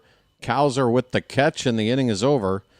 It's a 1-2-3 inning from Colin Selby in relief after a short night for Trevor Rogers. We go to the 5th inning. The Yankees lead it 6-3. All right. Might I also point out, folks, that, again, this is the final weekend of the BirdWatcher Channel in terms of Orioles baseball coverage for the 2025 season. I plan on calling games. I plan on it. I will be calling games in October for playoffs, and there will be content in the offseason. But in terms of the sort of views and, crowd and revenue that's made from calling Oriole games during the regular season, that is all going to be coming to an end for several months after Sunday. So just putting it out there. If anybody feels generous enough to donate to the cause to help get BW through the winter at some point this weekend, now's the time to do it. And if you want your donation, if you did do it, to go a little bit longer of a way to me and not to YouTube, there's a Ko-Fi link. Maybe one of the mods can drop it in there. It's like ko-fi/birdwatcher or something. I'll probably bring that up once a game for these final 3 games. I hope you don't mind me pandering or whatever. But again, the season's about to wrap up. Just throwing it out there. All right, we've got top of the 5th inning. And Kobe Mayo is going to lead it off. And then it's the top of the Oriole order after that. Will Warren is going to throw a first pitch strike. Mayo got an infield hit his first time up. He's had a good September. Swing and a miss. He chases a fastball off the plate a little bit outside. They count 0-2.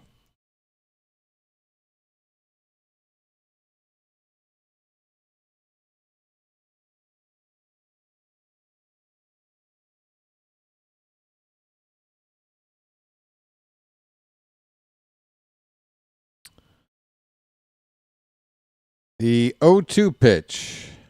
Swung on and missed. Mayo goes down on 3 pitches. Not a good start to the 5th inning for Baltimore. Here comes the top of the order.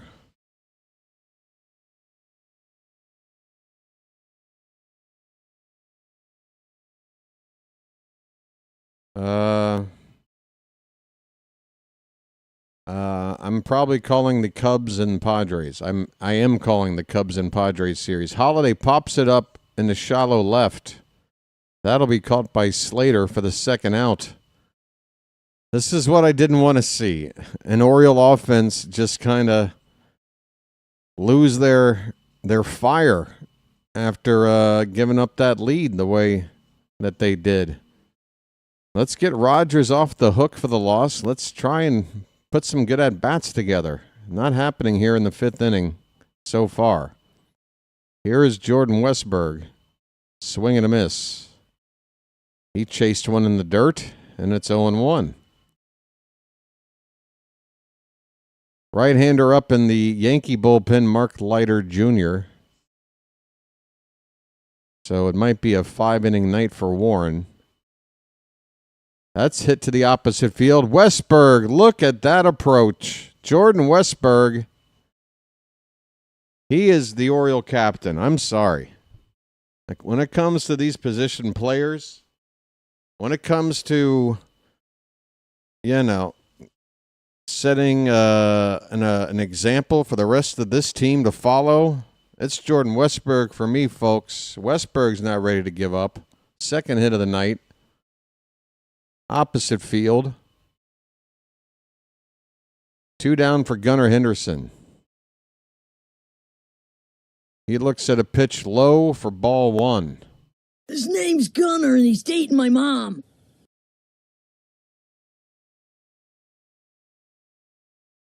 Gunnar has a single and a stolen base. 1 for 2.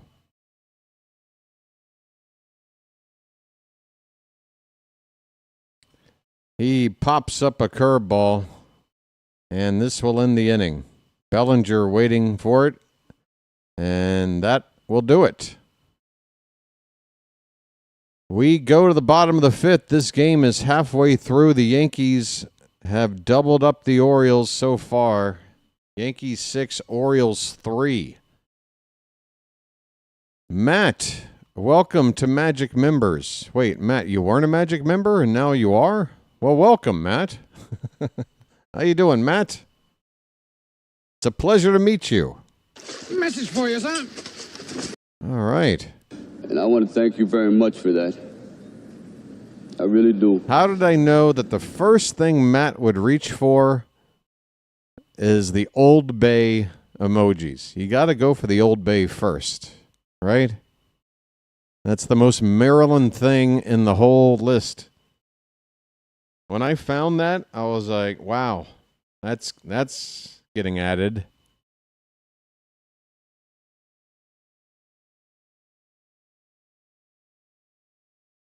Welcome in, Matt. Had to renew.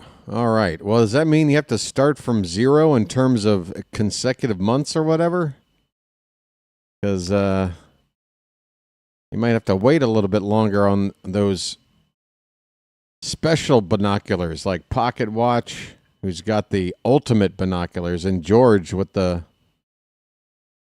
I think it's the 6-month binocular for George and the 1 year for Pocket Watch, if I'm not mistaken. I should probably know this. Thank you for joining there, Matt. And thanks again for modding these past couple of seasons.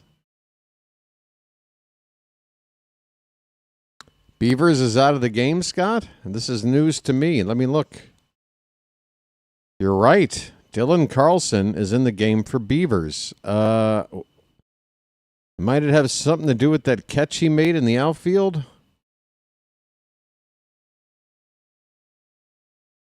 I'm wondering. Beavers is indeed out of the ball game. Thanks for reporting that, Scott. I had no idea. Paul Goldschmidt, ground ball, backhanded by Westberg. He gets up, throws in time to first on a bounce. Oh, doctor.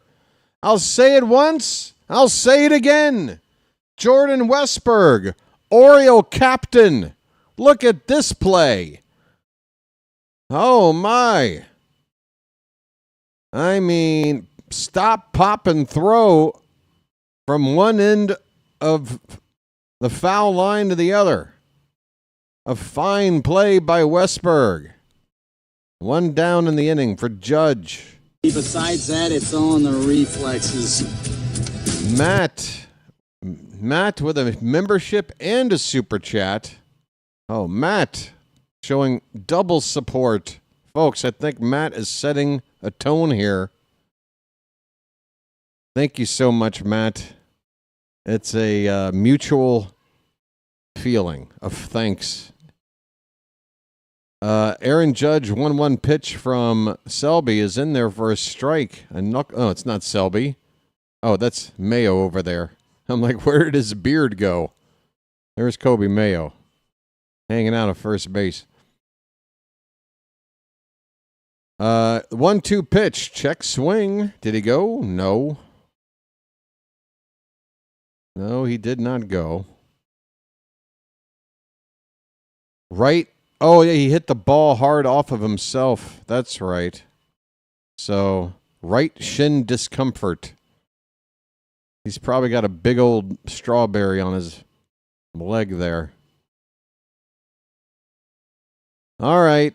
That's, it probably hurts right now to be Dylan Beavers, but he's not seriously hurt. He'll be okay. Full count on Judge, and folks, this pitch could have been strike 3. I'm getting so pissed off. Selby hit the outside edge and doesn't get the call. So just give Aaron Judge a free swing. And he struck him out anyway with a curveball in the dirt. Sit down, Judge.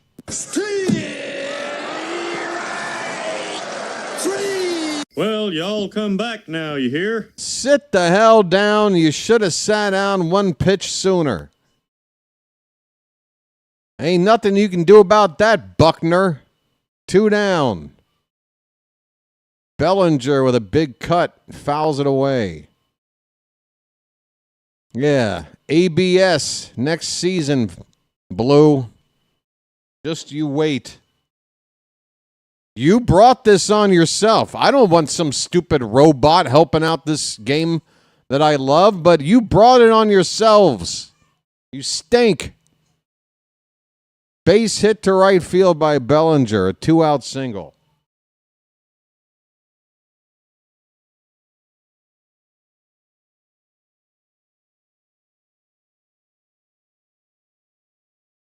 All right.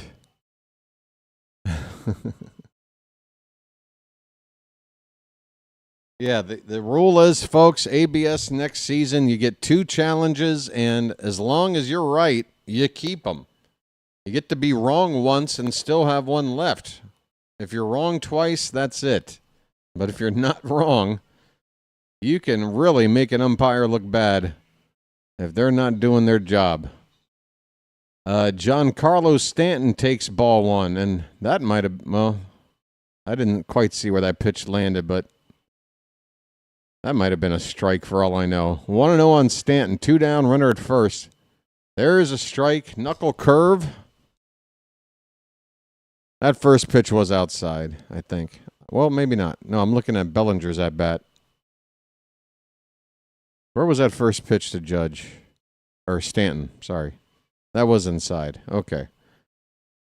Uh-oh. Stanton's looking for his 3rd home run of the night. That ball is going to stay in the yard this time, though. O'Neill makes the catch on the track and right. And the inning is over. Okay, folks. We still have 12 outs to play with, down 3 runs. This ain't over. I wore the hat for a reason. All right? Hang in there. And I'll be right back.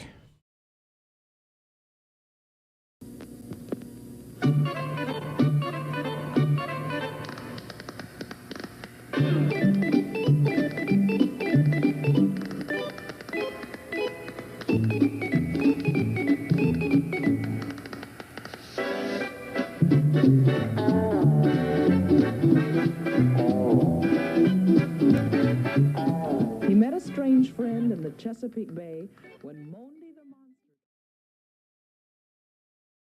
Where's you from? Baltimore. What? Baltimore. Baltimore? What's that? Look, it doesn't really matter, all right?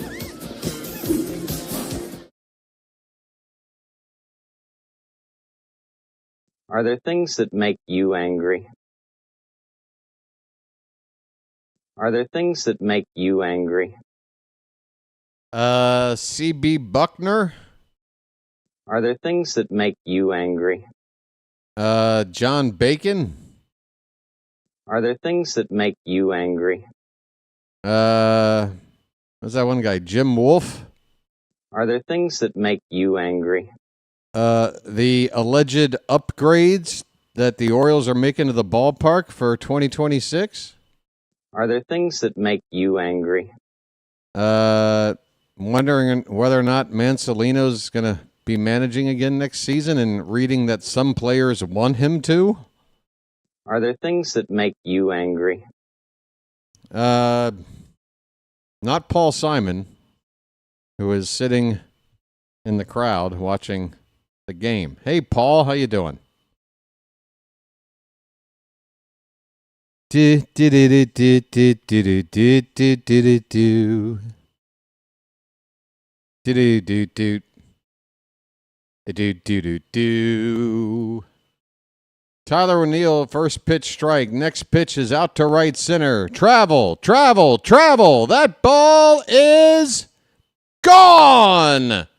Bye, bye, birdie. Tyler O'Neill, folks, alert the media. O'Neill helping out. His 9th home run of the season. An opposite field shot. 394 the distance. It is now a 6-4 ball game. And it is home run derby here tonight in the Bronx. Folks, this game ain't over. I told you. That will knock the pitcher out of the ball game. It's magic, you know. It's magic. On a magic carpet ride. On a magic carpet ride. You believe in magic. All right. Call to the bullpen for the Yankees. Home run derby. How did it start? Giancarlo Stanton with a 2-run shot in the bottom of the first. The Orioles came back to take a 3-2 lead with a 3-run homer from Jordan Westburg. The Yankees took the lead immediately back with a 2-run homer from Aaron Judge to make it 4-3. Stanton then homered for a second time, another 2-run shot. Third 2-run homer by the Yankees, his second, to make it 6-3. And now Tyler O'Neill, a solo shot for us here in the top of the sixth. It's a 6-4 ball game. The Orioles have out-hit the Yankees 6-4. Yankees only have one hit that's not a home run. We have the only error. That is where we're at. Mark Leiter Jr. is going to come on in to pitch for the Yankees, right-hander. He's got an ERA of 4.91. That's not very good. Let's hope we can get to him. Bloop and a blast. That's where we're at. That's where we're at now. Dylan Carlson's due to hit next. It's going to be his first at-bat since coming into the game for Dylan Beavers. Beavers took a foul ball off the shin and is out of the game. Carlson looks at strike one. It'll be Rutschman and Cowser to follow. Leiter's next pitch is outside. It's 1-1 strike on Dylan. Dylan, your son? Not that I know of. 1-1 pitch. Hit on the ground. Couple of hops to first. It's bobbled and no recovery. Paul Goldschmidt. In his prime, known for a very solid glove at first base. Not so solid here.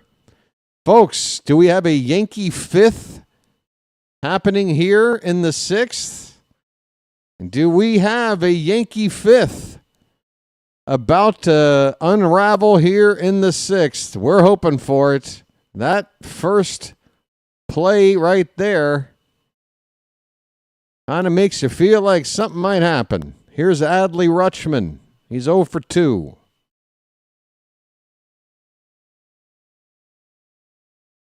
Orioles magic. It's not over till it's over, folks. First pitch. Breaking ball in there for a strike. That curve at just 74 miles an hour.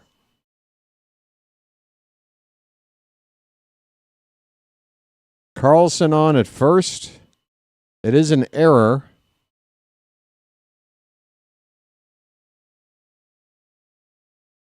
Adley looks at a splitter low, 1-1 the count. Let the clutch out gently, okay?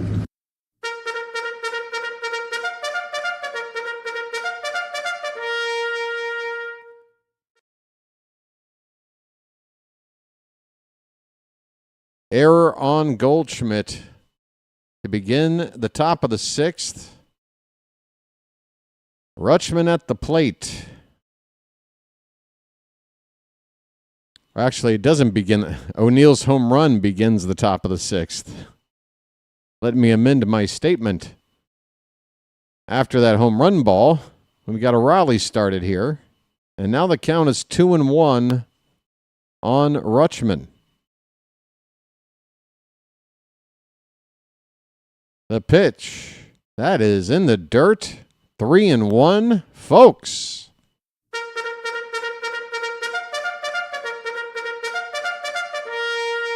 Right now, Leiter is throwing pitches so poorly that even Buckner can't screw us. The count is 3-1. There's nobody out. One more base runner. Well, actually, we got the tying run at the plate. What are we doing? Pitch. That is a strike on the knees, inside corner. Full count. Do we send Carlson here on this 3-2 pitch? I say yes. I am going out on a limb and saying yes. Let him go. That is ball 4. Doesn't matter.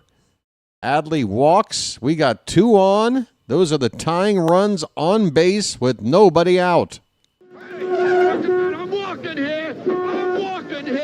Folks, a Yankee fifth in the 6th inning tonight. What do you say?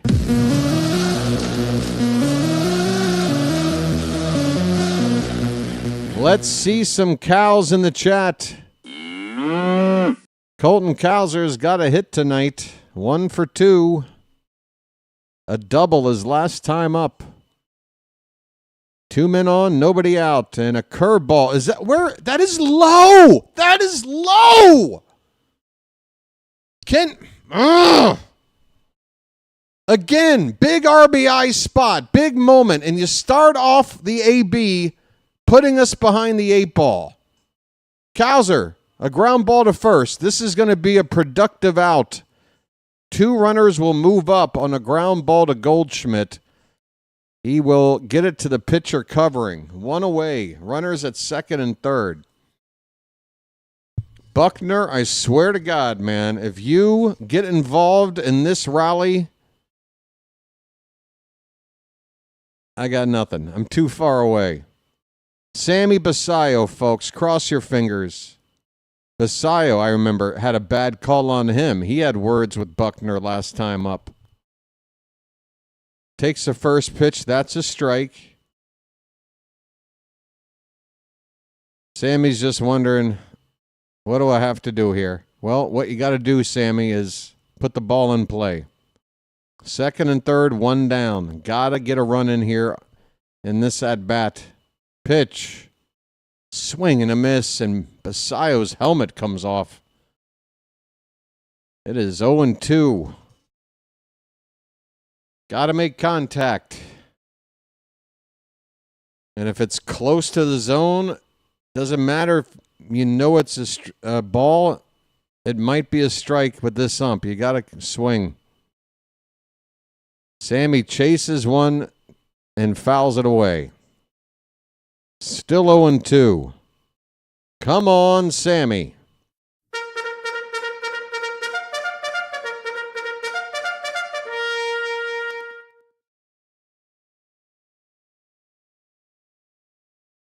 No balls, 2 strikes, 1 out, 2nd and 3rd. Pitch.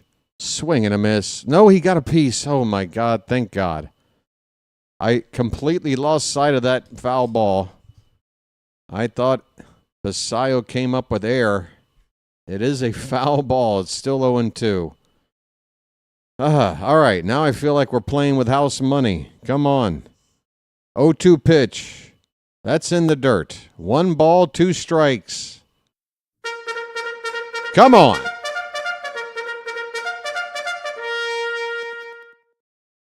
Couple of Orioles stirring in the pen. A lefty Castillo, the righty Cano.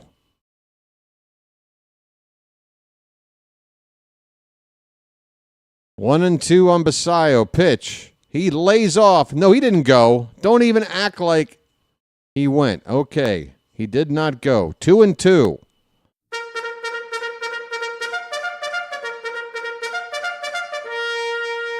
Come on, Sammy. 2-2 pitch, baby. Come on, baby. Come on, come on, come on. Put it in play. Put it in play.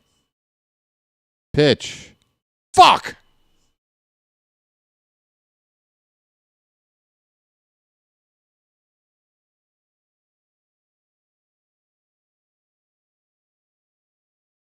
Sammy swings at one in the dirt and strikes out. 2 away. Sorry for losing my cool. Ah, damn it. We need Kobe Mayo to come up big. 2 down. A base hit could tie the ball game. And a swing and a miss on a curveball makes it 0-1 on Mayo. Let's get it all on there. Just spread it out. Come on.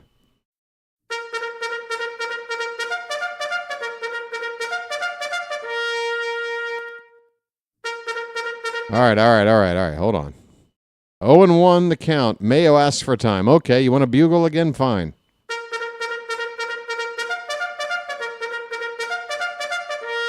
One more?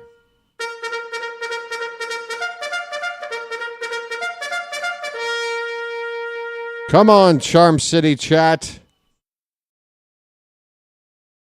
Come on, Kobe Mayo. The 0-1. He lays off a curveball low. 1 ball, 1 strike. Mayo, come on, buddy. This park is smaller than your average AAA park. You got this. Just square up the baseball. Come on, buddy. 1 ball, 1 strike. Mayo out of the box, back in. We're in the top of the 6th. The Yankees lead it 6-4. The Orioles have the tying runs in scoring position with 2 down. The 1-1 outside, 2-1. All right. That was a fastball straight and started way outside. Easy to lay off. 2-1 to Mayo. We need 1 mistake from Leiter here. Come on, pitch. Breaking ball. Line hard but foul. Into the Yankee crowd. It's 2 balls, 2 strikes, 2 on, 2 out, and too much for me to take. Even Leiter's on 22 pitches. Deuces are wild.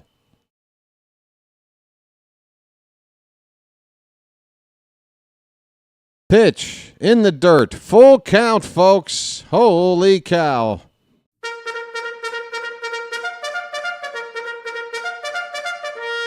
One more time.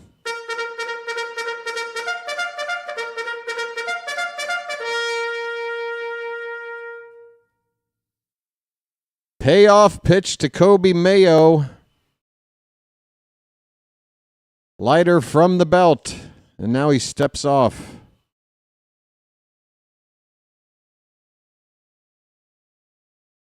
Reset. Big moment in the ball game. Here comes the pitch.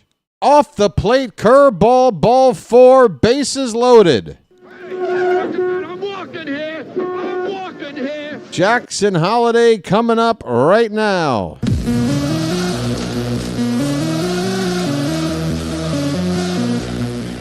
And that's going to do it for Mark Leiter Jr. The Yankees won a lefty.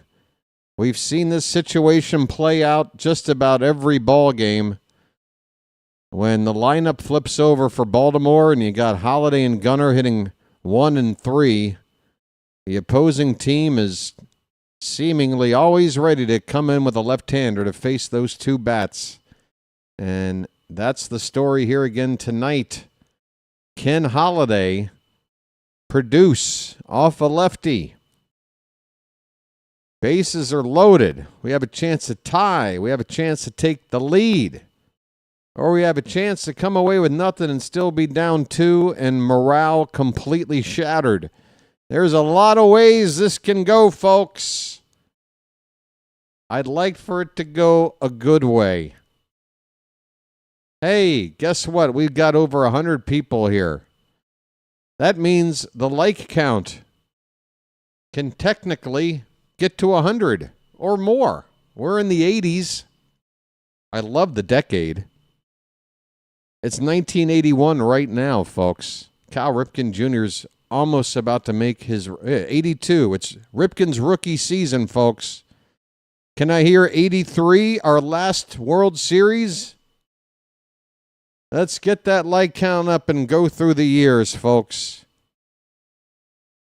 Who wants to be like number 83 World Series? That's a very important like to be. Look at that, just freeze on 82. I thought I had something going. I thought I had some momentum. So it's going to be the veteran Tim Hill. Tim Hill has got a 3.14 ERA.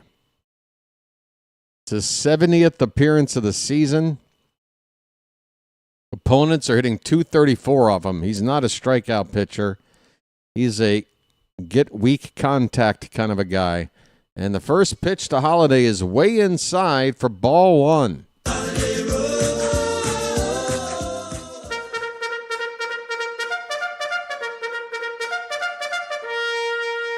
Carlson at third, Rutschman at second, Mayo at first. The pitch is a sinker, called a strike. Hill comes in with that 3/4 to sidearm delivery. And again, his pitches are slow and slower. 1-1. That is a ground ball. That should end the inning. Hill goes over to cover the bag on a grounder to first. And Holiday leaves them loaded. Tough, tough, tough. The Orioles get 1 run. But, man, a chance to really get back into it right there. Holiday with a ground ball out to end the inning. He is 0 for 3 with a walk. Bottom of the 6th. It's still a ball game, folks. Yankees 6, Orioles 4. Oh, Chilo. Oh, Chilo. I got a button just for Chilo now. Are there things that make you angry? Are there things that make you angry? It's a beautiful day in this neighborhood. Are there things that make you angry?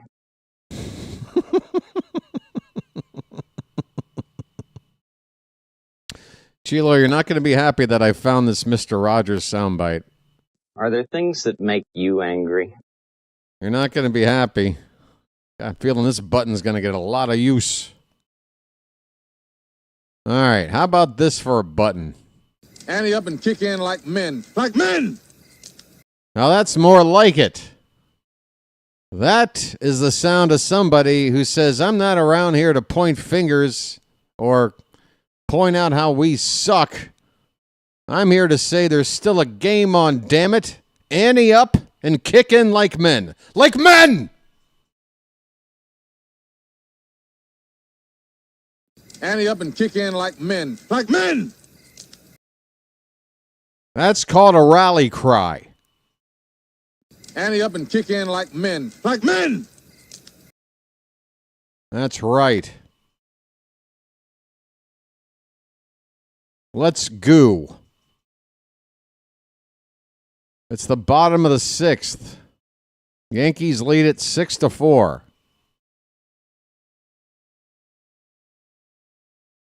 Yenier Cano is on the mound.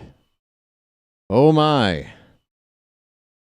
What will we have here? Cano basically the Mark Leiter Jr. of our bullpen. Their ERA almost identical. Both veteran relievers with subpar seasons. Trent Grisham is going to pinch hit in the number 5 spot. First pitch he sees, line drive, base hit to right. Grisham hitting for Ahmed Rosario. 1 Cano pitch, and the Yankees have traffic on the bases, and they are taking it to Mancelino for bringing in Cano, because 1 right-handed hitter lifted for a pinch hitter, and now another, as Austin Slater gives way to Jazz Chisholm Jr. Jazz enters the ballgame.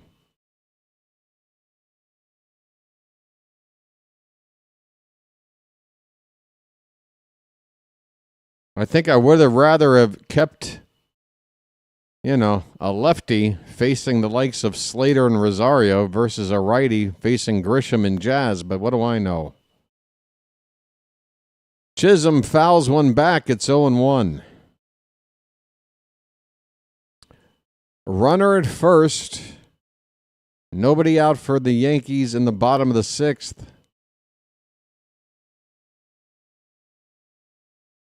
0-1 pitch from Cano to Jazz. Swing and a miss. A splitter.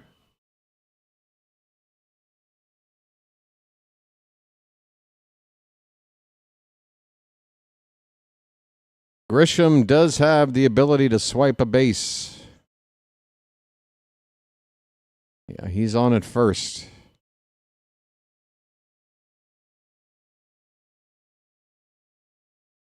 Oh, 0-2 on Jazz. There's nobody out. We need to get Jazz out.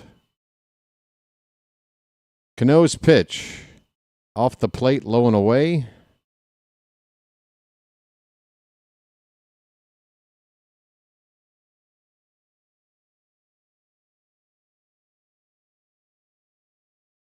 Cano with 3 gold chains on tonight. That ball is down the right field line, foul. 1-2 on Jazz Chisholm Jr.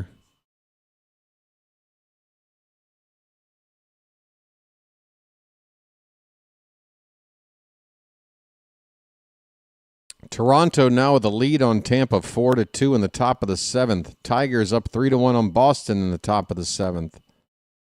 Pitch is in the dirt, a splitter from Cano. 2 balls, 2 strikes. Miami. Oh my, the Mets. They took an early 2-0 lead. The Marlins have responded. They lead it 6-2 on the Mets. Meanwhile, the Reds trying to catch. They trail 1-0 to the Brewers. Swing and a miss. Jazz strikes out. Sit down, you bum.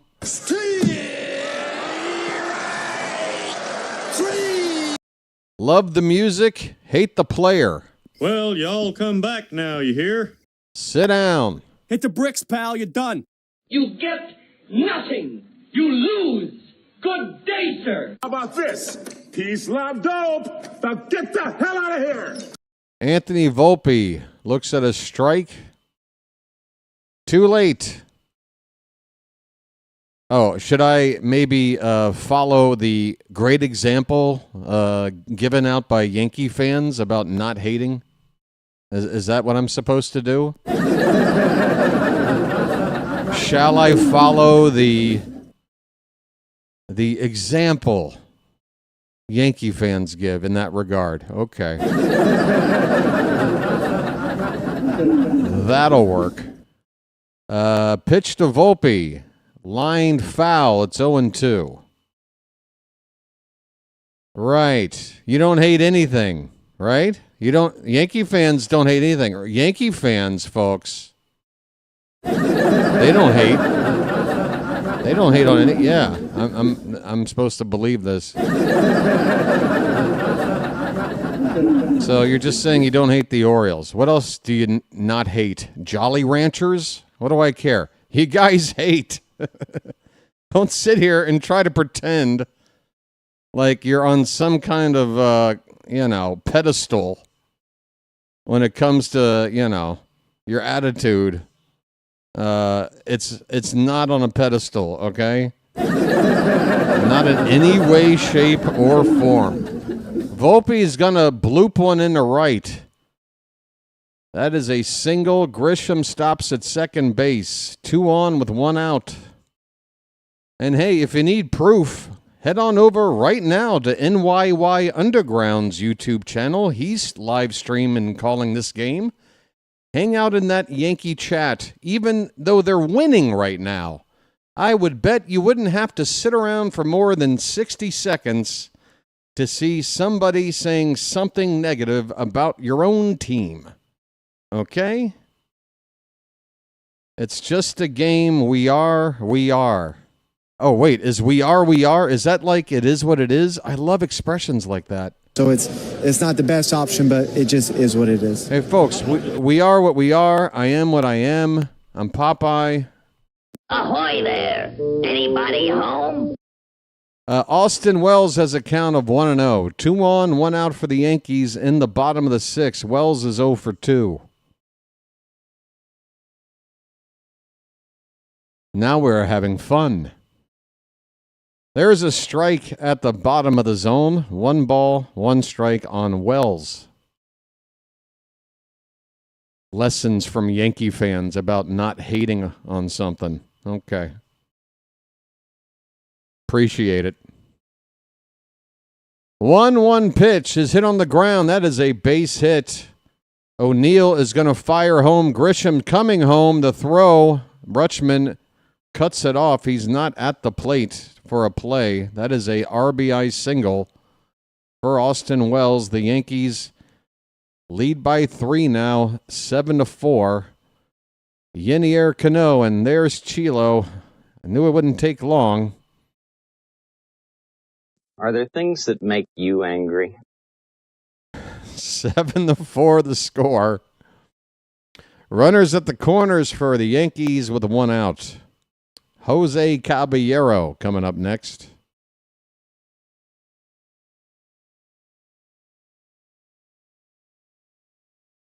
Caballero 0 for 1.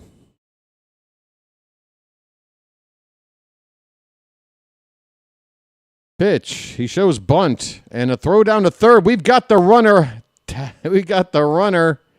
Oh, a failed safety squeeze, suicide squeeze. Well, it didn't look safe to me. It looked more like suicide, as Caballero cannot make contact on a bunt attempt. Runner at third broke for the plate, and we nail him. Westberg applies the tag for the second out of the inning. Oopsie. What happened there?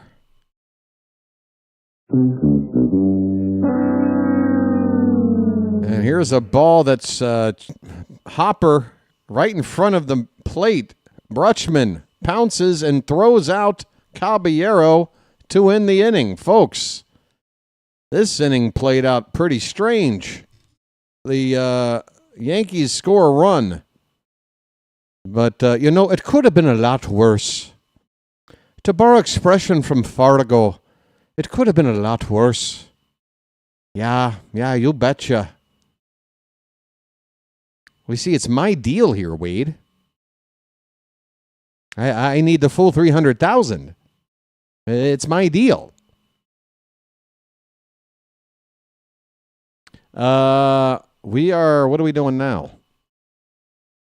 7th inning coming up. Would you look at that, folks? It's the late innings. We're down 3. And we got a nice little part of the order coming up here for us. Got a nice little part of the order. Westberg, Gunnar, and O'Neill. Combined tonight, they are 4 for 9. Not bad. Heck, no finder's fee. I need the whole $300,000 here. This is my deal here. Oh, we're not a bank, Jerry. Oh, you just expected for us to front all the money while you collect, is that it? We're not a bank, Jerry. Yeah. But you see, I need the whole $300,000. You see? Oh, what the Christ! No Gene, no money. The kid sits here to have dinner and goes straight to McDonald's. What do you think they're going to McDonald's for? Not to drink milkshakes, I can tell you that.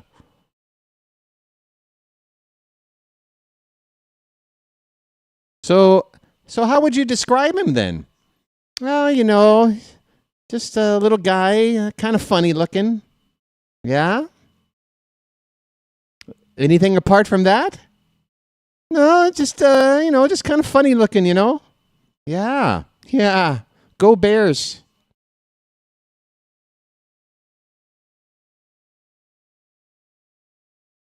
Well, he wasn't circumcised. Is there anything else? I think he said something about going to the Twin Cities. Does that help? Yeah. Oh, you betcha, yeah. All right, we're back for baseball. End scene. Jordan Westberg's leading off. He's got a couple of hits tonight, including the big hit, a 3-run homer. And he just took a big hack at a bad pitch. Tim Hill, the lefty, still on the mound. The count is 1-1 on Westberg. Well, West is that way. No, just kind of funny looking. Ground ball to Jazz at second base. Westberg is retired. 1 down in the top of the 7th. We're down 3. This seems like an inning we need to get something in if we have designs on a comeback here. Gunnar Henderson coming up. Oh, they just gave me the 2-cent stamp. George Lundegaard, he got the 25-cent stamp. Oh, but those 2-cent stamps, they're still very, very important, dear. How so? Well, every time the postage goes up, you need those 2-cent stamps. You're Mallard. Yeah, I guess you're right. We really do have it all, don't we, hon? Gunnar Henderson with a 2-ball, 1-strike count. Come on, Gunnar. His name's Gunnar, and he's dating my mom. Ground ball. Second base again. Jazz Chisholm hasn't been in the game long, but he's been busy. He's made the first 2 outs. Couple of ground balls to second from Westberg and Gunnar. This is not the rally I was hoping for here in the 7th inning. Tyler O'Neill coming up with 2 down.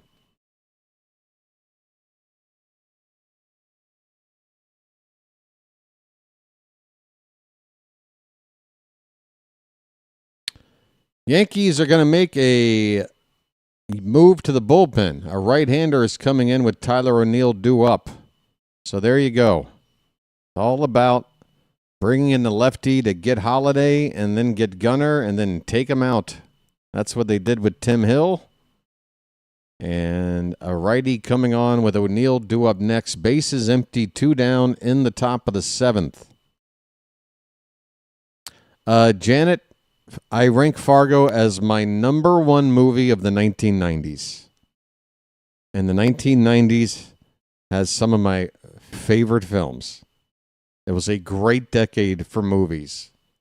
And Fargo, for me, is number 1. It's a perfect film. It's a perfect script. It's just perfectly executed. Just the right amount of Coen brothers quirkiness. You don't quite know where things are going. They don't spoon feed you much. The attention to detail with the dialects and the region are great. You've got Steve Buscemi. You got what's her name? Great actress. Come on, our main lady. Come on, help me out. Frances McDormand. Frances McDormand, criminally underrated as an actress. I mean, I know she's won awards. 3 billboards outside Billings, Billings, Montana or something? 3 billboards outside somewhere. Oh, she was great in that. She's been in a lot of stuff, but, never really been like like an actress people kind of talk about as an A-list actress. But, man, she's good. Anyway, we are back to action here with a right-hander on for the Yankees, Fernando Cruz. This is the guy with that splitter. Just lay off of it unless he hangs it. Splitter and sinker. That's basically it. It's 2-0 on O'Neill. Hit a home run his last time up. Inside, ball 3. Okay.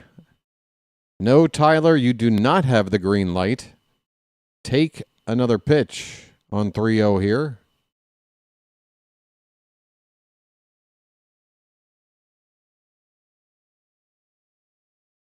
That is ball 4, and finally Buckner gives us a call back. That was a strike. That splitter hit the bottom of the zone, and I tell you what, if they're not going to give Cruz that call with that splitter, that's his pitch. I mean, if you're not going to call that, Cruz is in a whole lot of trouble. Here is Dylan Carlson blowing away for ball 1. Again, it's all about the splitter with this guy.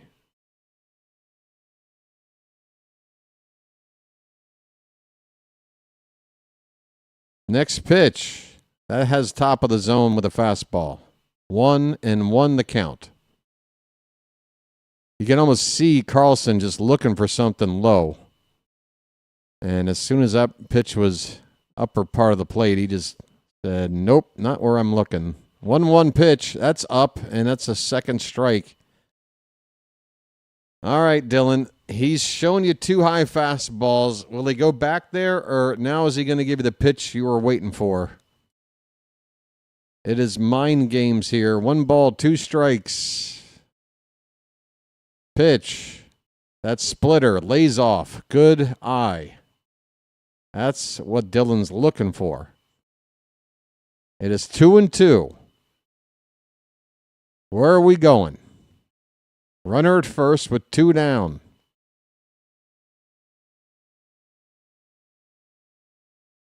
The pitch.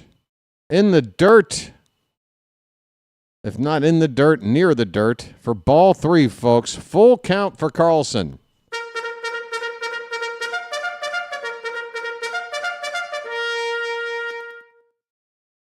O'Neill on at first will be off with the pitch. Here comes the 3-2 from Cruz.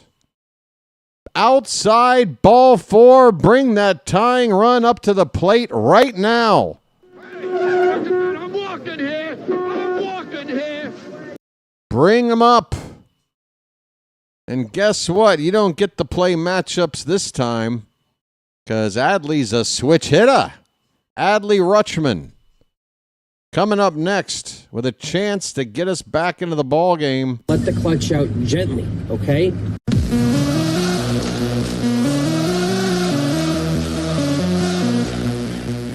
Come on, folks. We need some hat magic to kick in right now.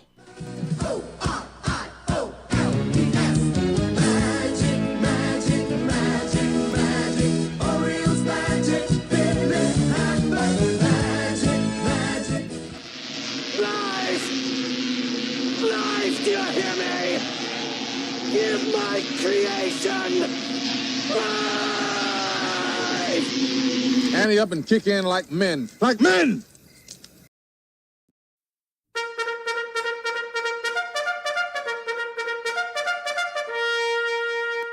Rutschman at the plate. 2 on, 2 out. The pitch. Swung on! And he got out in front of it. It'll land foul. It was short of home run distance. But Rutschman was looking to turn on a pitch. That is for sure. It is 0-1 on Adley. Rico Garcia is up for the Orioles in the bullpen. Rutschman's 0 for 2. He walked his last time up. First and second, 2 down. The 0-1. Swung on, popped up. That'll end the inning. I think. It'll be caught in shallow left by Cody Bellinger, who shifted over from center field earlier, I guess, at the top of the inning. That'll end the inning, folks. Rutschman popping out with the tying run at the plate. 7th inning stretch in the Bronx. We are down 3. The battle is looking bleak, but it ain't over. We got a chance to maybe re-energize with some fuel. A little bit of sustenance to maybe get us over the hump here, folks. I'm talking about throwing some cakes on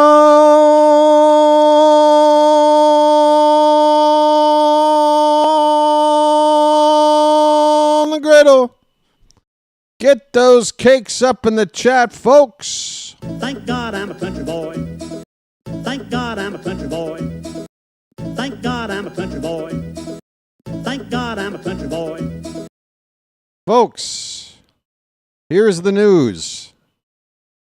We are 3 subscribers short of 3560. Any designs of getting to 3,600 before the final out of the season on Sunday afternoon, chances are slim to none if we don't at least get up to 3560 tonight. And we need 3 to make that needle move on that sub count, folks. If you're watching and you're not subscribed, come on. It's free. There's no commitment. There's no obligation. And no salesman will visit your home. No junk mail. None of that stuff. All right? Give it a shot. Help out the channel. All right. Well, I know you're subscribed. You're chatting. You wouldn't be able to otherwise. But I do appreciate it, my friend. All right. Folks, we are 10 likes away from triple digits. We'd love to get there. By the way, folks, tomorrow, 1 o'clock afternoon game. Sagano against Schlitter. And then game 162. Why are they doing this to me? It's a 3 o'clock game. Excuse me. It's a 3 o'clock game. Right in the middle of an NFL Sunday. Bradish against Louis Heel, I believe. Oh, sorry. Acid reflux, folks. It happens to the best of us. Yennier Cano, who wrapped up the previous inning, is out here to begin the bottom of the 7th, and Chilo is already asking why. Chilo. Are there things that make you angry? I don't know. This might be a one night joke, because this could get out of control. This could get out of control. All right.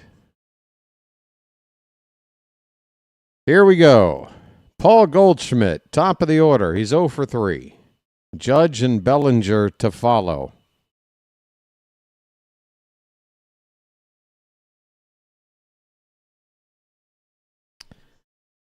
Keeping an eye on those scoreboards, the Guardians are in danger of losing. Texas with a 5-run lead. The Tigers, meanwhile, holding on by 1 run on Boston. If those scores hold up, Detroit regains the lead in the Central with 2 games to play. That's a first pitch strike to Goldschmidt from Cano. The Blue Jays, meanwhile, even if the Yankees win tonight, if they hold on, they will keep their lead with the tiebreaker for the AL East Division race. The Mets are still down by 4 late to the Marlins. As they're trying to hold on to that final wildcard spot, the Reds, 1 game back, and with the tiebreaker over the Mets, they have now tied it with the Brewers, 1 apiece. That game going into the bottom of the 5th. 1-2 the count on Goldschmidt. The pitch hit on the ground and through the right side, a base hit. And I got to agree. Why is Cano still out there? Are there things that make you angry? Yes. Are there things that make you angry? Hey, Fred, how much time you got? The answer is yes. Do you want to know? Do you want a list? Are there things that make you angry? There are. Every time I'm at a light for a left-hand turn arrow and the guy sitting in front of me isn't turning when it's yellow, it really pisses me off. Are there things that make you angry? Yes. I hate it when I'm standing in line and somebody thinks when they just step up parallel next to you that somehow they've cut in front of you on the line. Like, hello, I'm here first. I know you see me. What are you trying to do? Are there things that make you angry? Yeah. You know what it is? Walking down the sidewalk, here's a 2-0 pitch for a strike to Aaron Judge. It's 2-1. I'm walking down the sidewalk. Coming at me from the opposite direction is a group of 3 people. And as we begin to approach each other, they don't make room for me to walk through. I have to just sidestep because they can't just break up their little line formation to allow me to walk by. That really upsets me. Are there things that make you angry? Yes. When I get into an elevator and somebody, or when I'm in an elevator trying to get out and somebody, when the doors open, tries to get into the elevator before people get out. Where do you think you're going? We have to get out before you go anywhere. We get out, then you get in. Capiche? Are there things that make you angry? Yes. A lot of things. What happened here? Aaron Judge is on at first base. He was walked. 2 on with nobody out, and that's it for Cano. Thanks. Call to the bullpen, folks.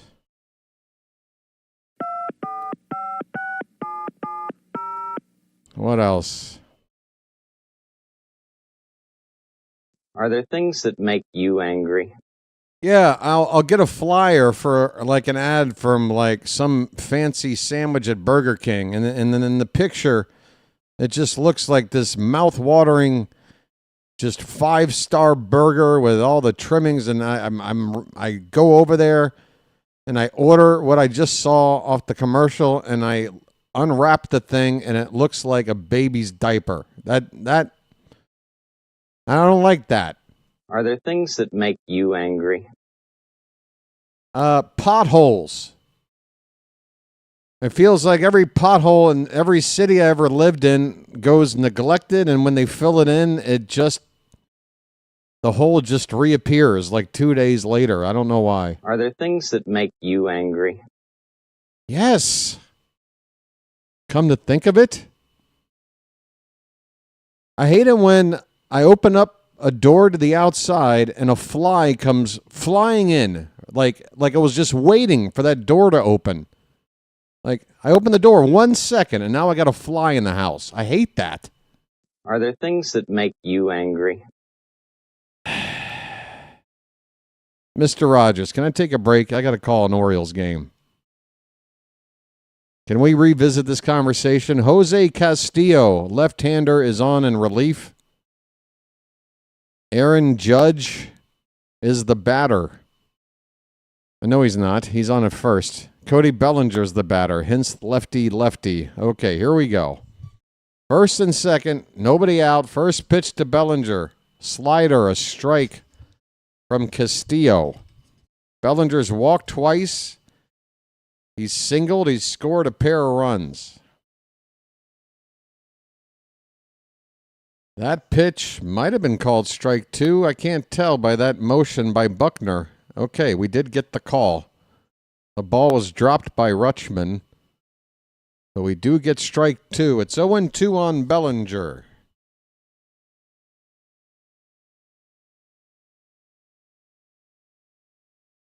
That pitch is low. Are there things that make you angry? Yes, when I work in an office environment with a shared kitchen and some jerk-off that works there decides to reheat fish in the microwave. Are there things that make you angry? Yes. 1-2 pitch is low.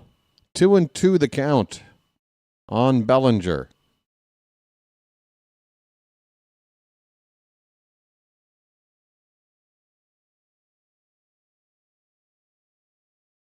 First and second for the Yankees. They lead at 7-4. The pitch outside, full count.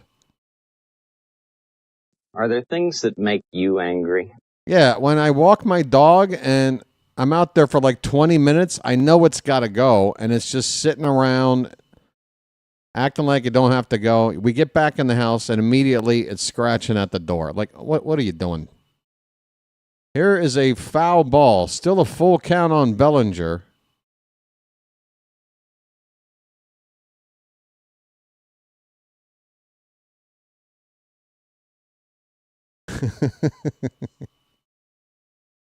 Payoff pitch coming from Castillo. Here it is. Swing and a foul. Oh, just got a piece, did Bellinger. Ball lands right in front of the catcher. Still 3-2.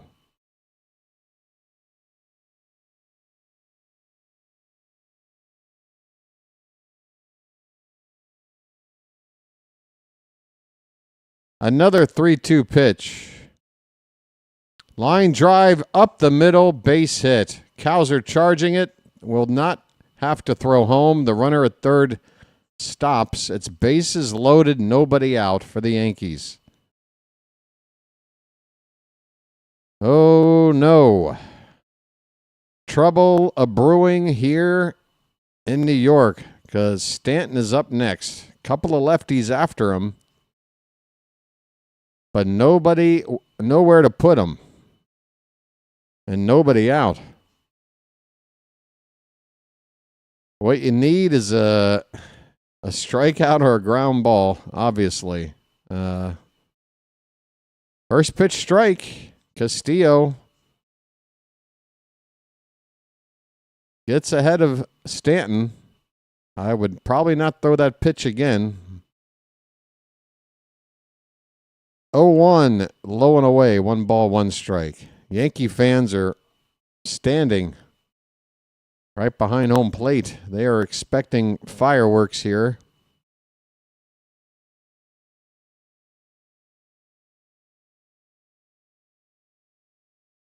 The 1-1 is outside. 2 balls and 1 strike. Stanton with a pair of home runs already tonight. So that's probably why fans are a little extra excited. Looking for a 3-homer night and a potential grand slam. That's what they want. 2-1 pitch. Hit on the ground. This could be 2. Westberg, what are you doing? What are you doing? What? How do you not get 2 outs on an infield ground ball from Stanton? We only get 1 out, and a run comes in to score. Westberg double clutching, doesn't know what he's doing. What are you doing, man? Anything. Just throw to a base and then go to first. Oh, my God. You got the slowest man in all of baseball. You got to get 2 outs here. What are we doing? Terrible, terrible, terrible. 8-4 Yankees, second and third with 1 out. Mr. Rogers. Are there things that make you angry? Yes. Your button. I'm not pressing it anymore. Oh, my God. Terrible, terrible, terrible. Now the infield is in for Trent Grisham. The count is 1-0. Make it 2-0. This game is about to get away from us. Damn it, Westberg. I mean, was Adley not set up to get that ball at home plate? Even if he goes to second and then to first, at least you get 2 outs with a run scoring. Instead of 1, it just... And with only the 1 out, you can't get a double play with the runners at second and third unless it's something weird. I mean, just such a huge mental and physical mistake. Oh, that was hard to watch. Grisham with a hard ball down the right field corner. It nearly snuck out down the right field foul pole, but it is a foul ball. That is strike 1 on Grisham.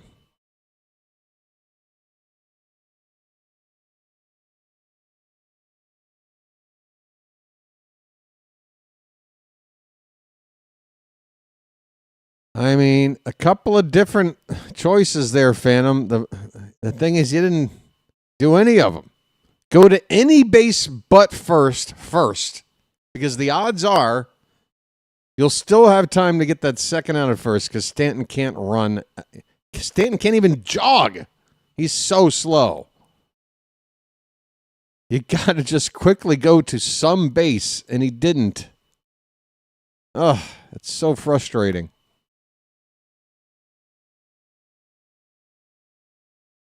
Three-two pitch. That's on the corner. Oh, my God. I'm going to lose my mind. Oh, no, not the beast! Not the beast! Ah! Oh, my eyes! My eyes! Ah!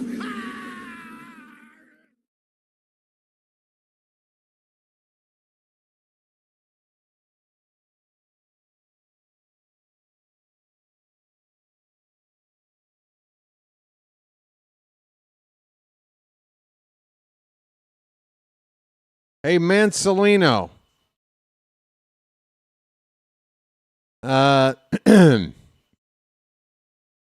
Do something.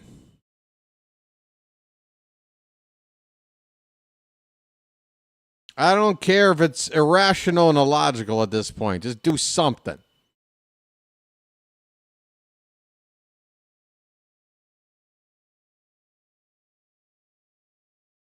Now Masson's going over the ABS system for next year. Gee, I wonder why they're deciding now to go over that. Jazz Chisholm, bases loaded, 1 out.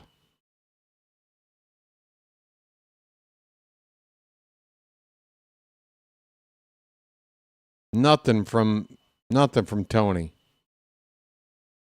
Low for ball 1 to Jazz.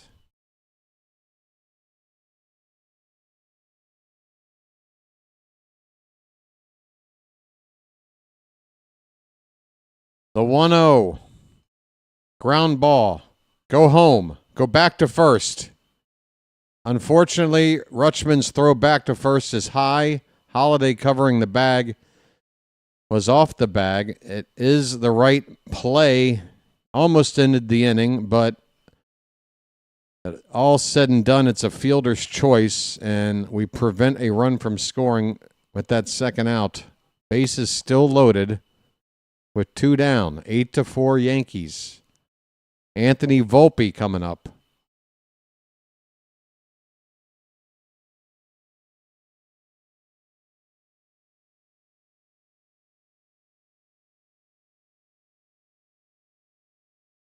Are there things that make you angry? Yes, when I leave Yankee Stadium and my tires are slashed. 1-0 pitch, inside, 2-0. Nowhere to put them. Got to throw strikes.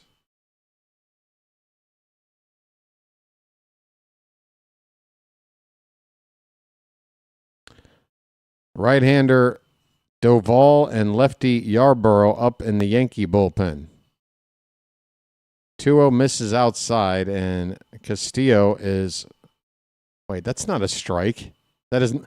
He called that a strike? Or is Masson screwing up? That was 6 inches outside. I mean, they called that a strike?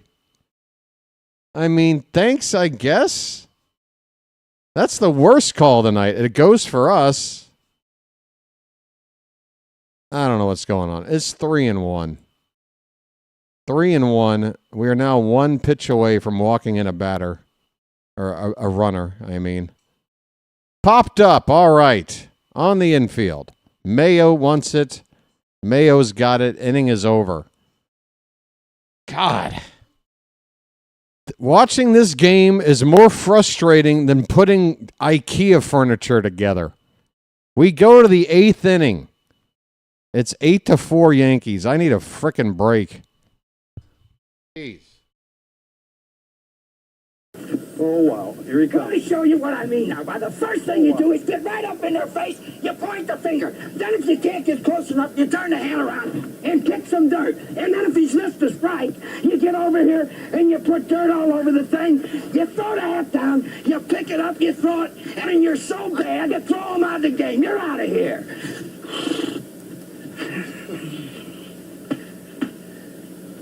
That's the way a major league manager should. I learned something, buddy boy.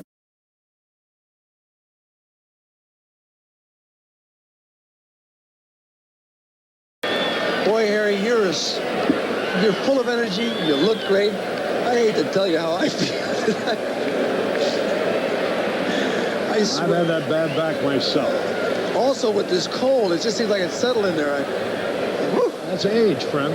I don't care what it is. It feels awful. You smell like a drugstore. That's right. I am a drugstore. You're not a hypochondriac, are you? What does that mean? Oversexed?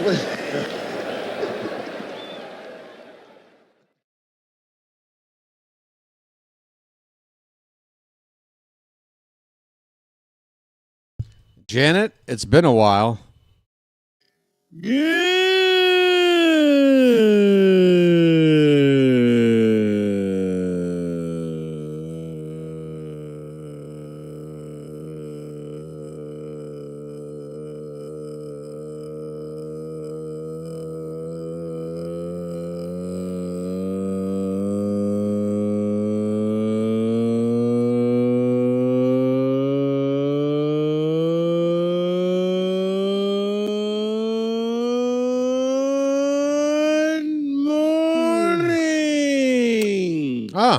Hi, everybody.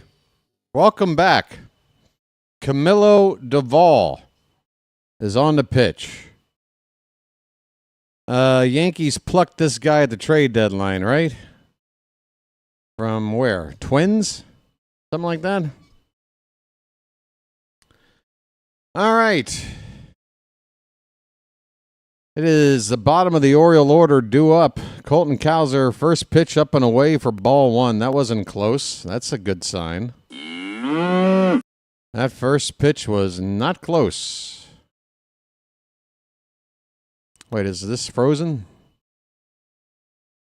That's up and away. 2 balls and a strike. Hello.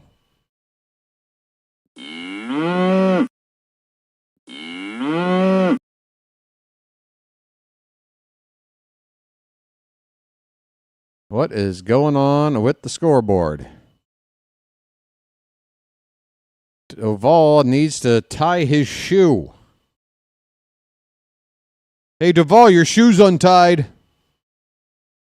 Don't be so gullible, Duvall.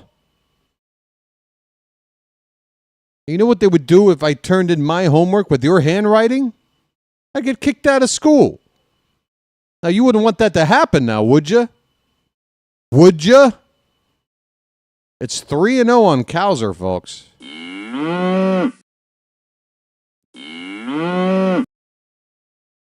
There's a strike. Hey, say hello to your mother for me, okay?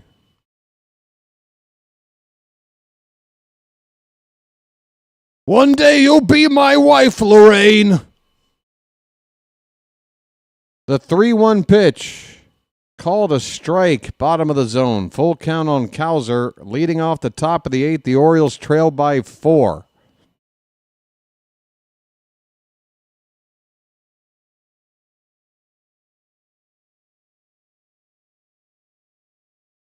Payoff pitch. He chased one. A slider low and in would have been ball 4. We would have had a leadoff man on base. Instead, it's a Cowser-like outcome. A strikeout. 1 down.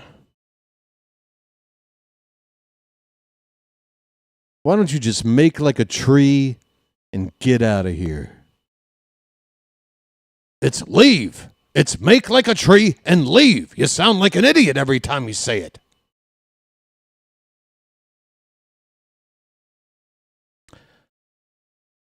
Sammy Basayo. First pitch is a strike. Next pitch, swing and a miss. It's 0-2. Sammy.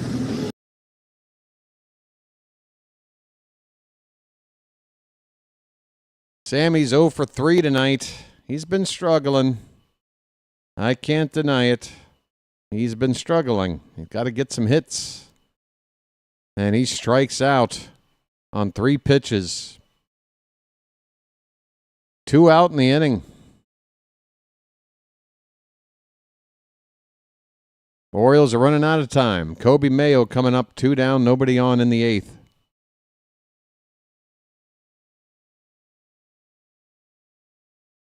If only there were a way to go back in time.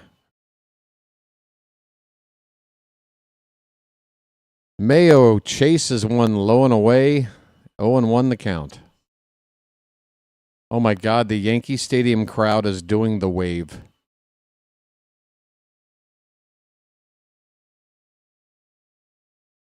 I didn't think they had it in them.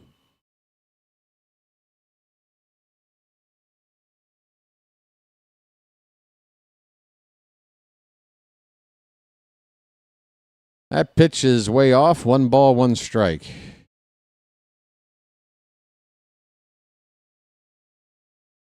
Well, the Yankee fans are used to going like this because it's the same pose you make when, you know, you're under arrest. Like, freeze! Ah, yes, officer. Sorry. Everybody's just practicing. 1 ball, 2 strikes on Kobe Mayo. 2 down, nobody on. Pitch. In the dirt, 2-2. Then again, Yankee fans also known for their excessive body odor. So by doing this, it probably helps fumigate the stadium. Maybe makes all the bugs and stuff go away. It's a natural technique. Mayo strikes out. Oh, this inning is over. We're going to the bottom of the 8th. We get one more chance to swing the bat, and we're down 4. 8-4 Yankees, folks. What can you do? What can you do? What can you do? With a GM like that, always screwing up. What can you lose? What can you do?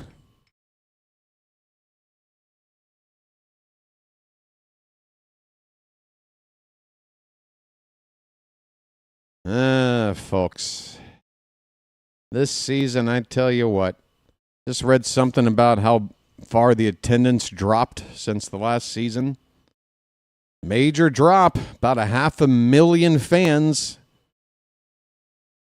that didn't show up this year that did last year. Accountability? Anyone? All I've seen so far is a promotion. But, you know, it's like our manager says. So it's not the best option, but it just is what it is. Yep. It is what it is. You can't defeat a sound argument like that. That is a rock solid argument. What are you going to do? It is what it is.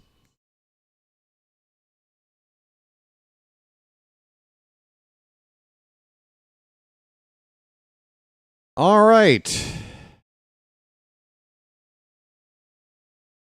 There's a lady face deep in her phone.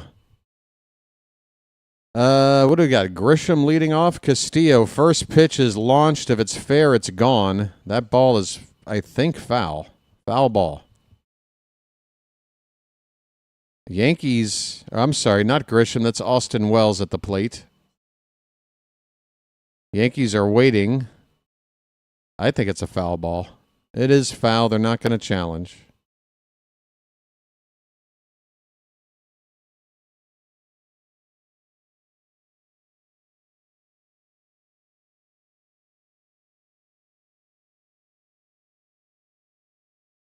Definitely a foul ball, not by much.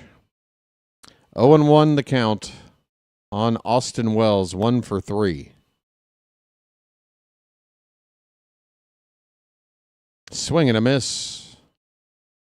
Castillo gets ahead of Wells, 0-2.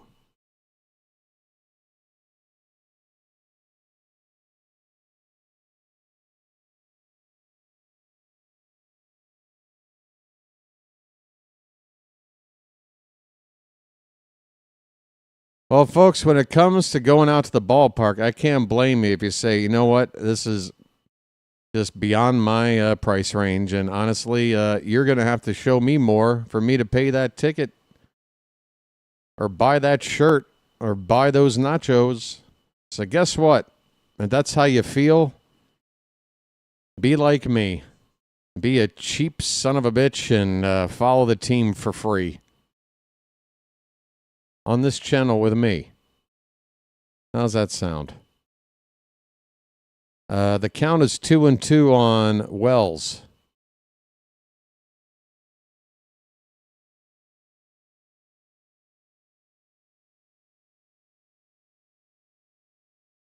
Pitch outside, full count. I have been asked recently about, well, BW, maybe you should point your efforts towards a different team, a team that's doing better, a team that could draw a bigger audience. Wells strikes out on a slider from Castillo, 1 down.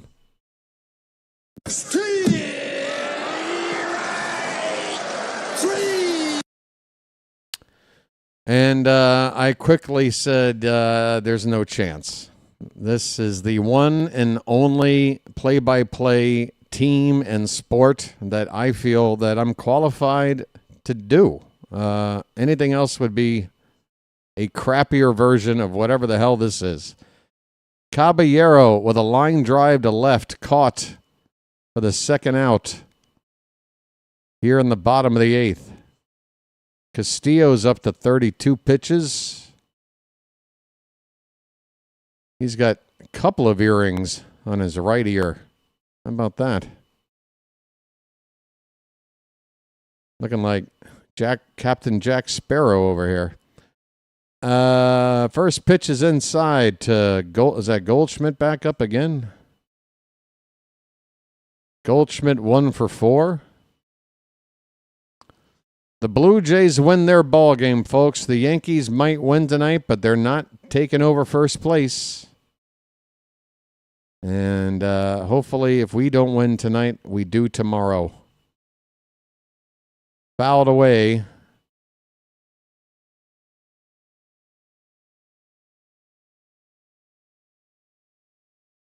Two strikes, two down, nobody on in the bottom of the eighth.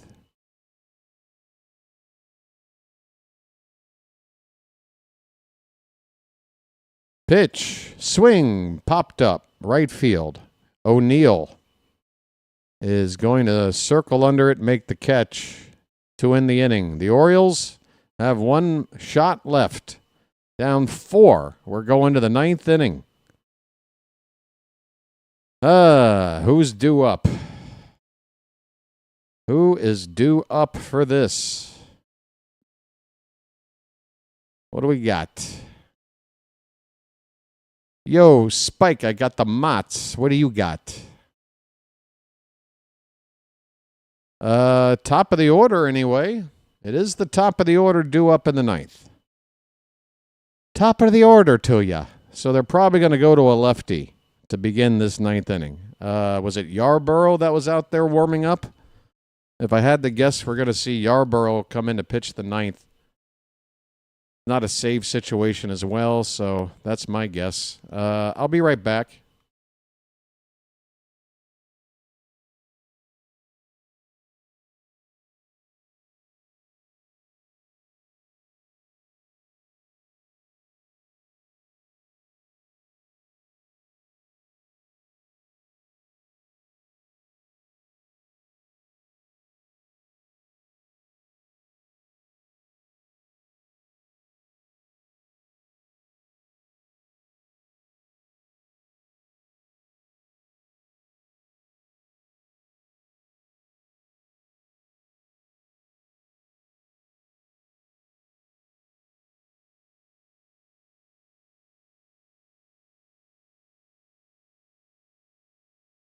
Yeah, Sagano pitching tomorrow. I'll be honest, guys. I'm not very confident. Sagano just gives up home run balls so frequently, and this is just not the right ballpark or team for him. I do worry about tomorrow. David Bednar, who is the Yankee closer, is coming in a non-save situation, even though, like I said, top of the order, non-save situation, 4-run lead. I would have thought they'd go to Yarborough, the lefty, but here we go. The Yankees apparently thinking, we're not taking chances. We're going with Bednar. First pitch is up and away to Jackson Holiday. He'll be followed by Westberg and Gunnar. Curveball from Bednar. Count even up at 1-1.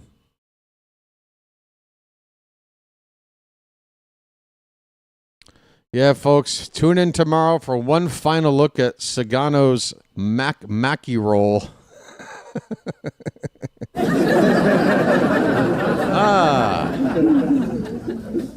You know, we have to admit, as the season has gone on, we've paid less and less attention, but it was fun for a while. 2-1 pitch. Fouled straight back, 2-2.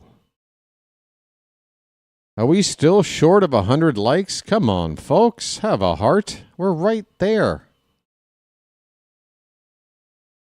We are on the edge of a precipice.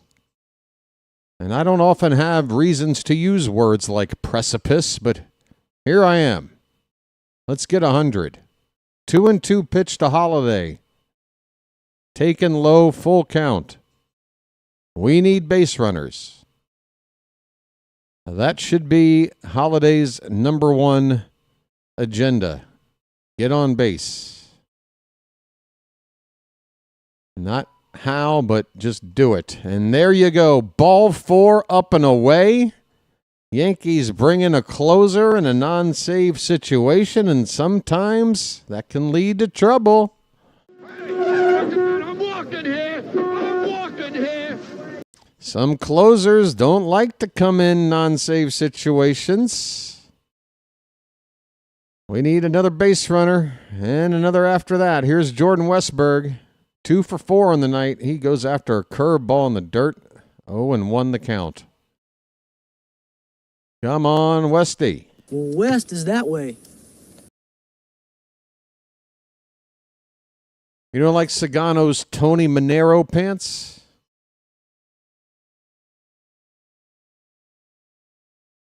The 0-1 in the dirt. 1 ball, 1 strike.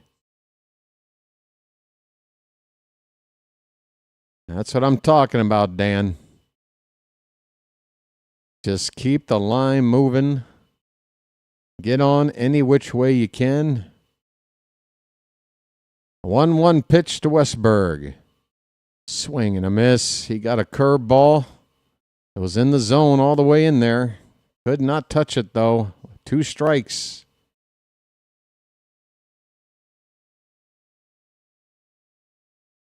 Come on, guess right, Jordan. Guess right. Pitch. After low pitch. That could be, well, it's going to be 1 out. Might be no out. He's safe. Oh, my.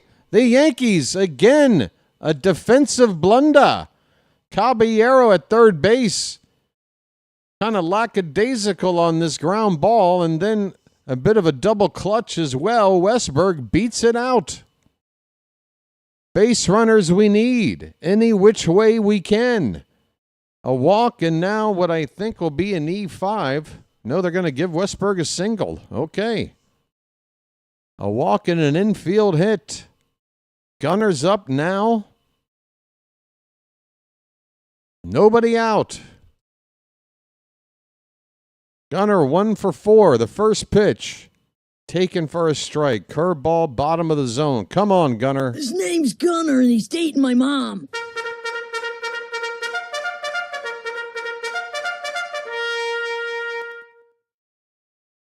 Two on, nobody out. The pitch. Hit on the ground. They're going to go to second for 1. That should be all they get, and it is. So Westburg, the middle runner, is out. First out of the inning. Runners at first and third. Baltimore still need 1 more base runner to get the tying run up. Tyler O'Neill due up next. He's got a home run tonight, and he walked his last time up. Come on, Popeye, we need you. Ahoy there! Anybody home? First pitch, taken for a strike, fastball. Right in there at the bottom of the zone, middle of the plate. Are we still short of 100? I don't know what to tell people. Folks, hit the like button, please. Good grief. 0-1 pitch. That's off the plate. The count is 1-1.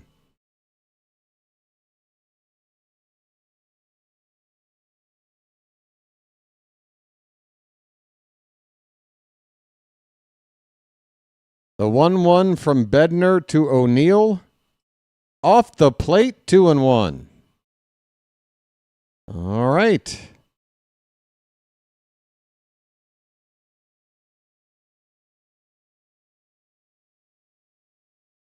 Come on. Hang in there. 2-1 pitch coming. That's a curveball. He takes it. It's strike 2. O'Neill just 1 for 8 off of Bednar previously. But 1 is better than none. He's He has gotten a hit off this guy. The 2-2. Curveball, got a piece, fouled it behind the plate. We'll do it again. Jeremiah Jackson is on deck to pinch hit for Dylan Carlson.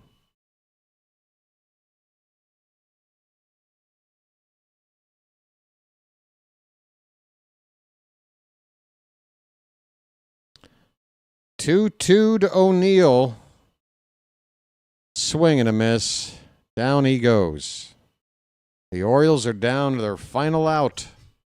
Still needing another base runner to have a shot. It will be Jeremiah Jackson pinch hitting.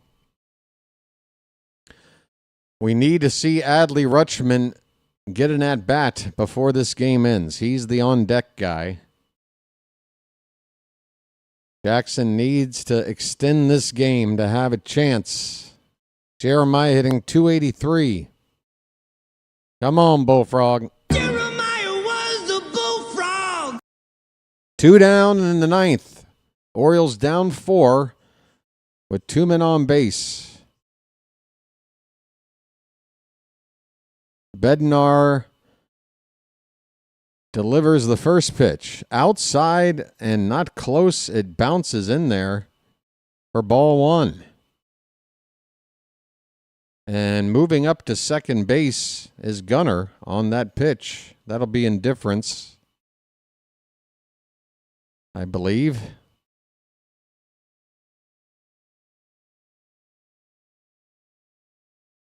Should be.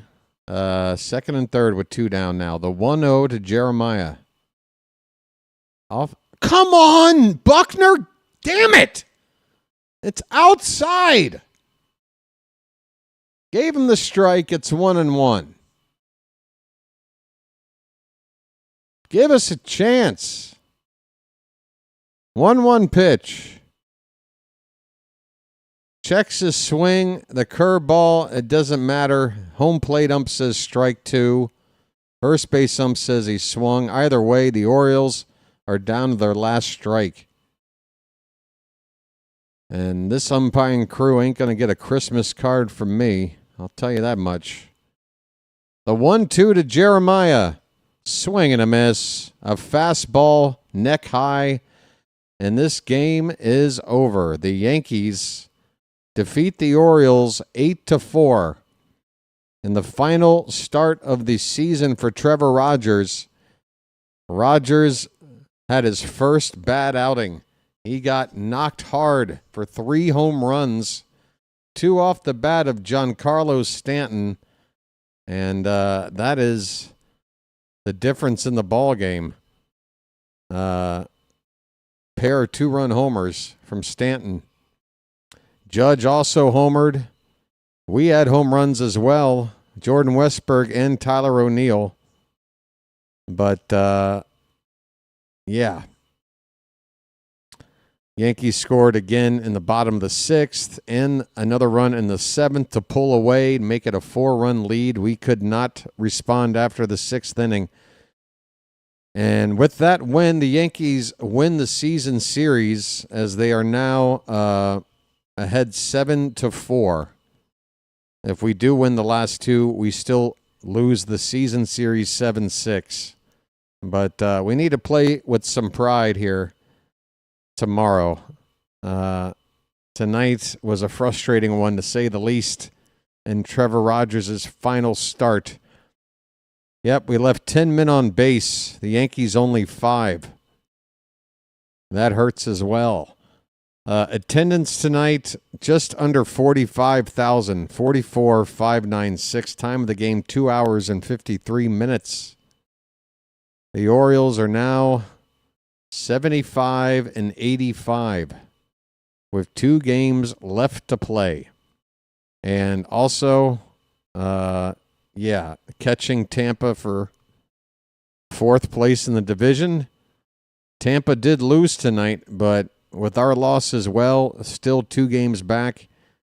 I would say that possibility is all but over as well. I don't know. Are we head-to-head winning? Do we have the tiebreaker against Tampa? Do I care enough to figure it out? Probably not. I don't think I'm going to try to figure it out.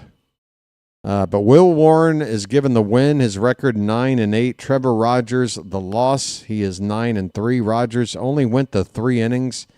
Let me open up the Twitter feed and make sure that Rogers was indeed just taken out because it was a tough night. 3 home run balls, 6 runs given up, and not anything more than that.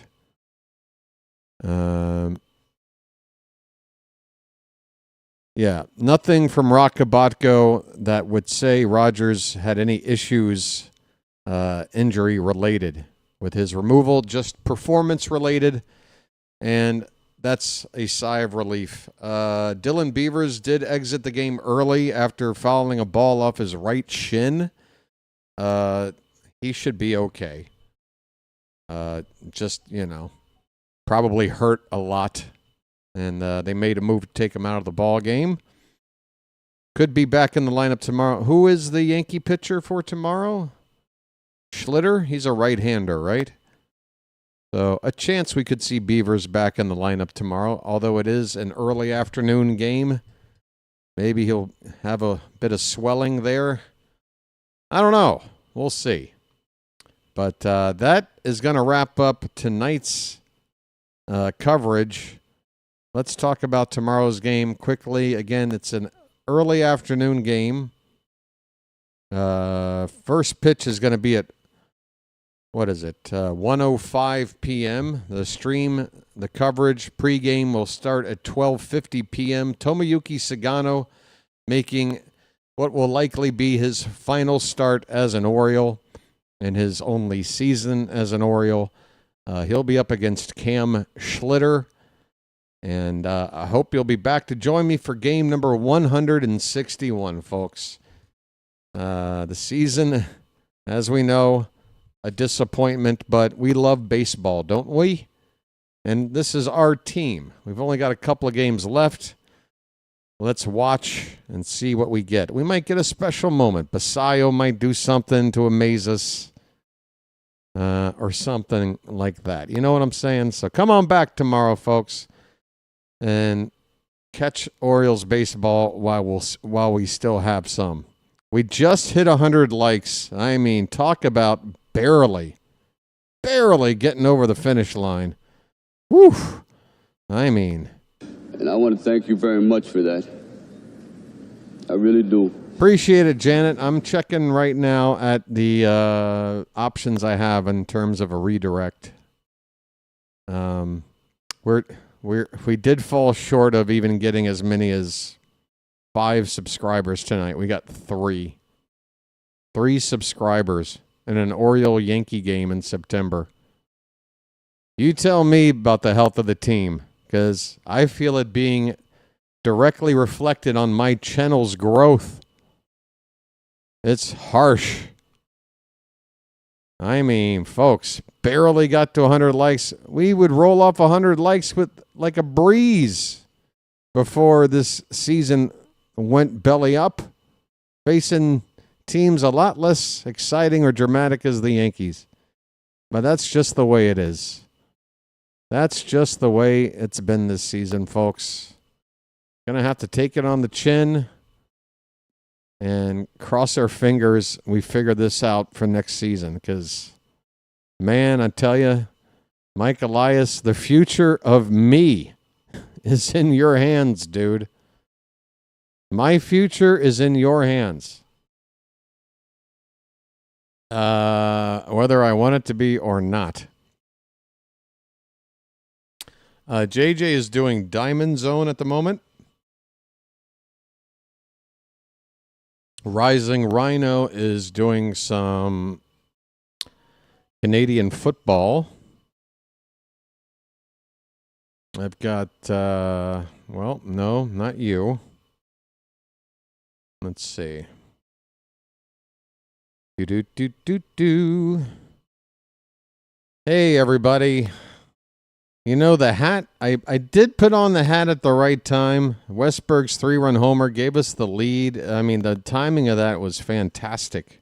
But apparently Just not enough hat energy beyond that moment tonight. That was the best feeling we had. All right, I got to flip a coin between Rhino and JJ.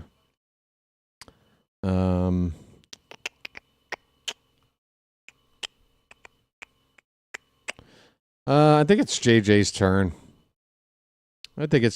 turn. Let's go. Diamond Zone, folks. If you're not familiar with the concept, it's like the Red Zone channel for the NFL, except JJ bounces around game to game, watching and monitoring every game going on at any given time. And if a team is kind of in scoring position or something to that effect, he jumps over to that game and starts giving you the play-by-play. And then when that little rally wraps up or whatever, he jumps on to another one. It's fun stuff. You're welcome, Pocket Watch. Thank you. And once again, Pocket Watch, we do need to have a conversation if you are serious. Hey, by the way, we dropped to 99 likes. Somebody was kind enough to take their like away in order for me not to enjoy one minor milestone on the night. Why should I, folks? I don't deserve to. I don't deserve 100 likes or, any kind of, again, minor indication of a job well done. Why should I? But yeah, Pocket Watch, let's talk soon. I want to put the ball in your court, man, because I don't want to bother you. But if you got some suggestions, I'm all ears, man. Again, if nobody had heard before, I plan on for the wild card round of the upcoming playoffs to cover the Cubs versus Padres series. Once we get to the division round, that the Padres advance and O'Hearn and Laureano is piquing our interest. We might follow the Padres along for another round, but I'm also very interested in following the Mariners and their quest to win the first pennant in their franchise's history. This season looks like the best time to do it because in the American League, I don't see any team that looks like a front runner to me. Blue Jays have a good team. Yankees have a good team. Mariners have a good team. Tigers, Guardians playing hotter than anybody. And it's up for grabs. I don't know how anybody can sit here and say, "Oh, this is your American League representative in the World Series this year." I think it's anybody's game, except ours, unfortunately. Except ours.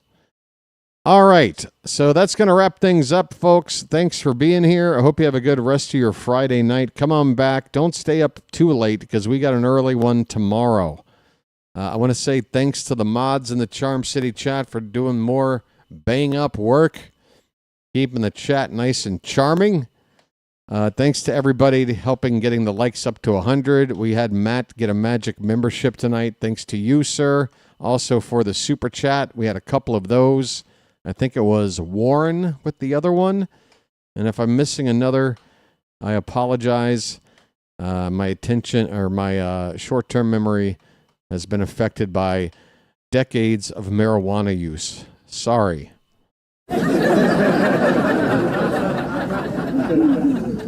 All right. That's going to do it, folks. 2 more games of BW calling the Orioles in 2025. I hope you'll join me because I won't be doing Oriole games again until March, or I guess late February. Whatever the first spring training televised game is, I'll be here. But going to be months and months, folks. I do have content for the off-season planned. I'll be talking about it. There'll be posts and all that stuff.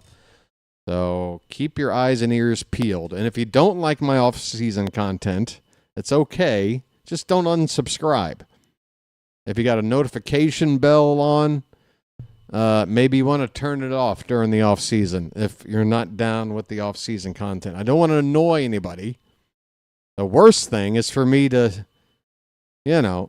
continue to make this a all-year-round channel only to make current subscribers leave because they don't like the non-play-by-play content. But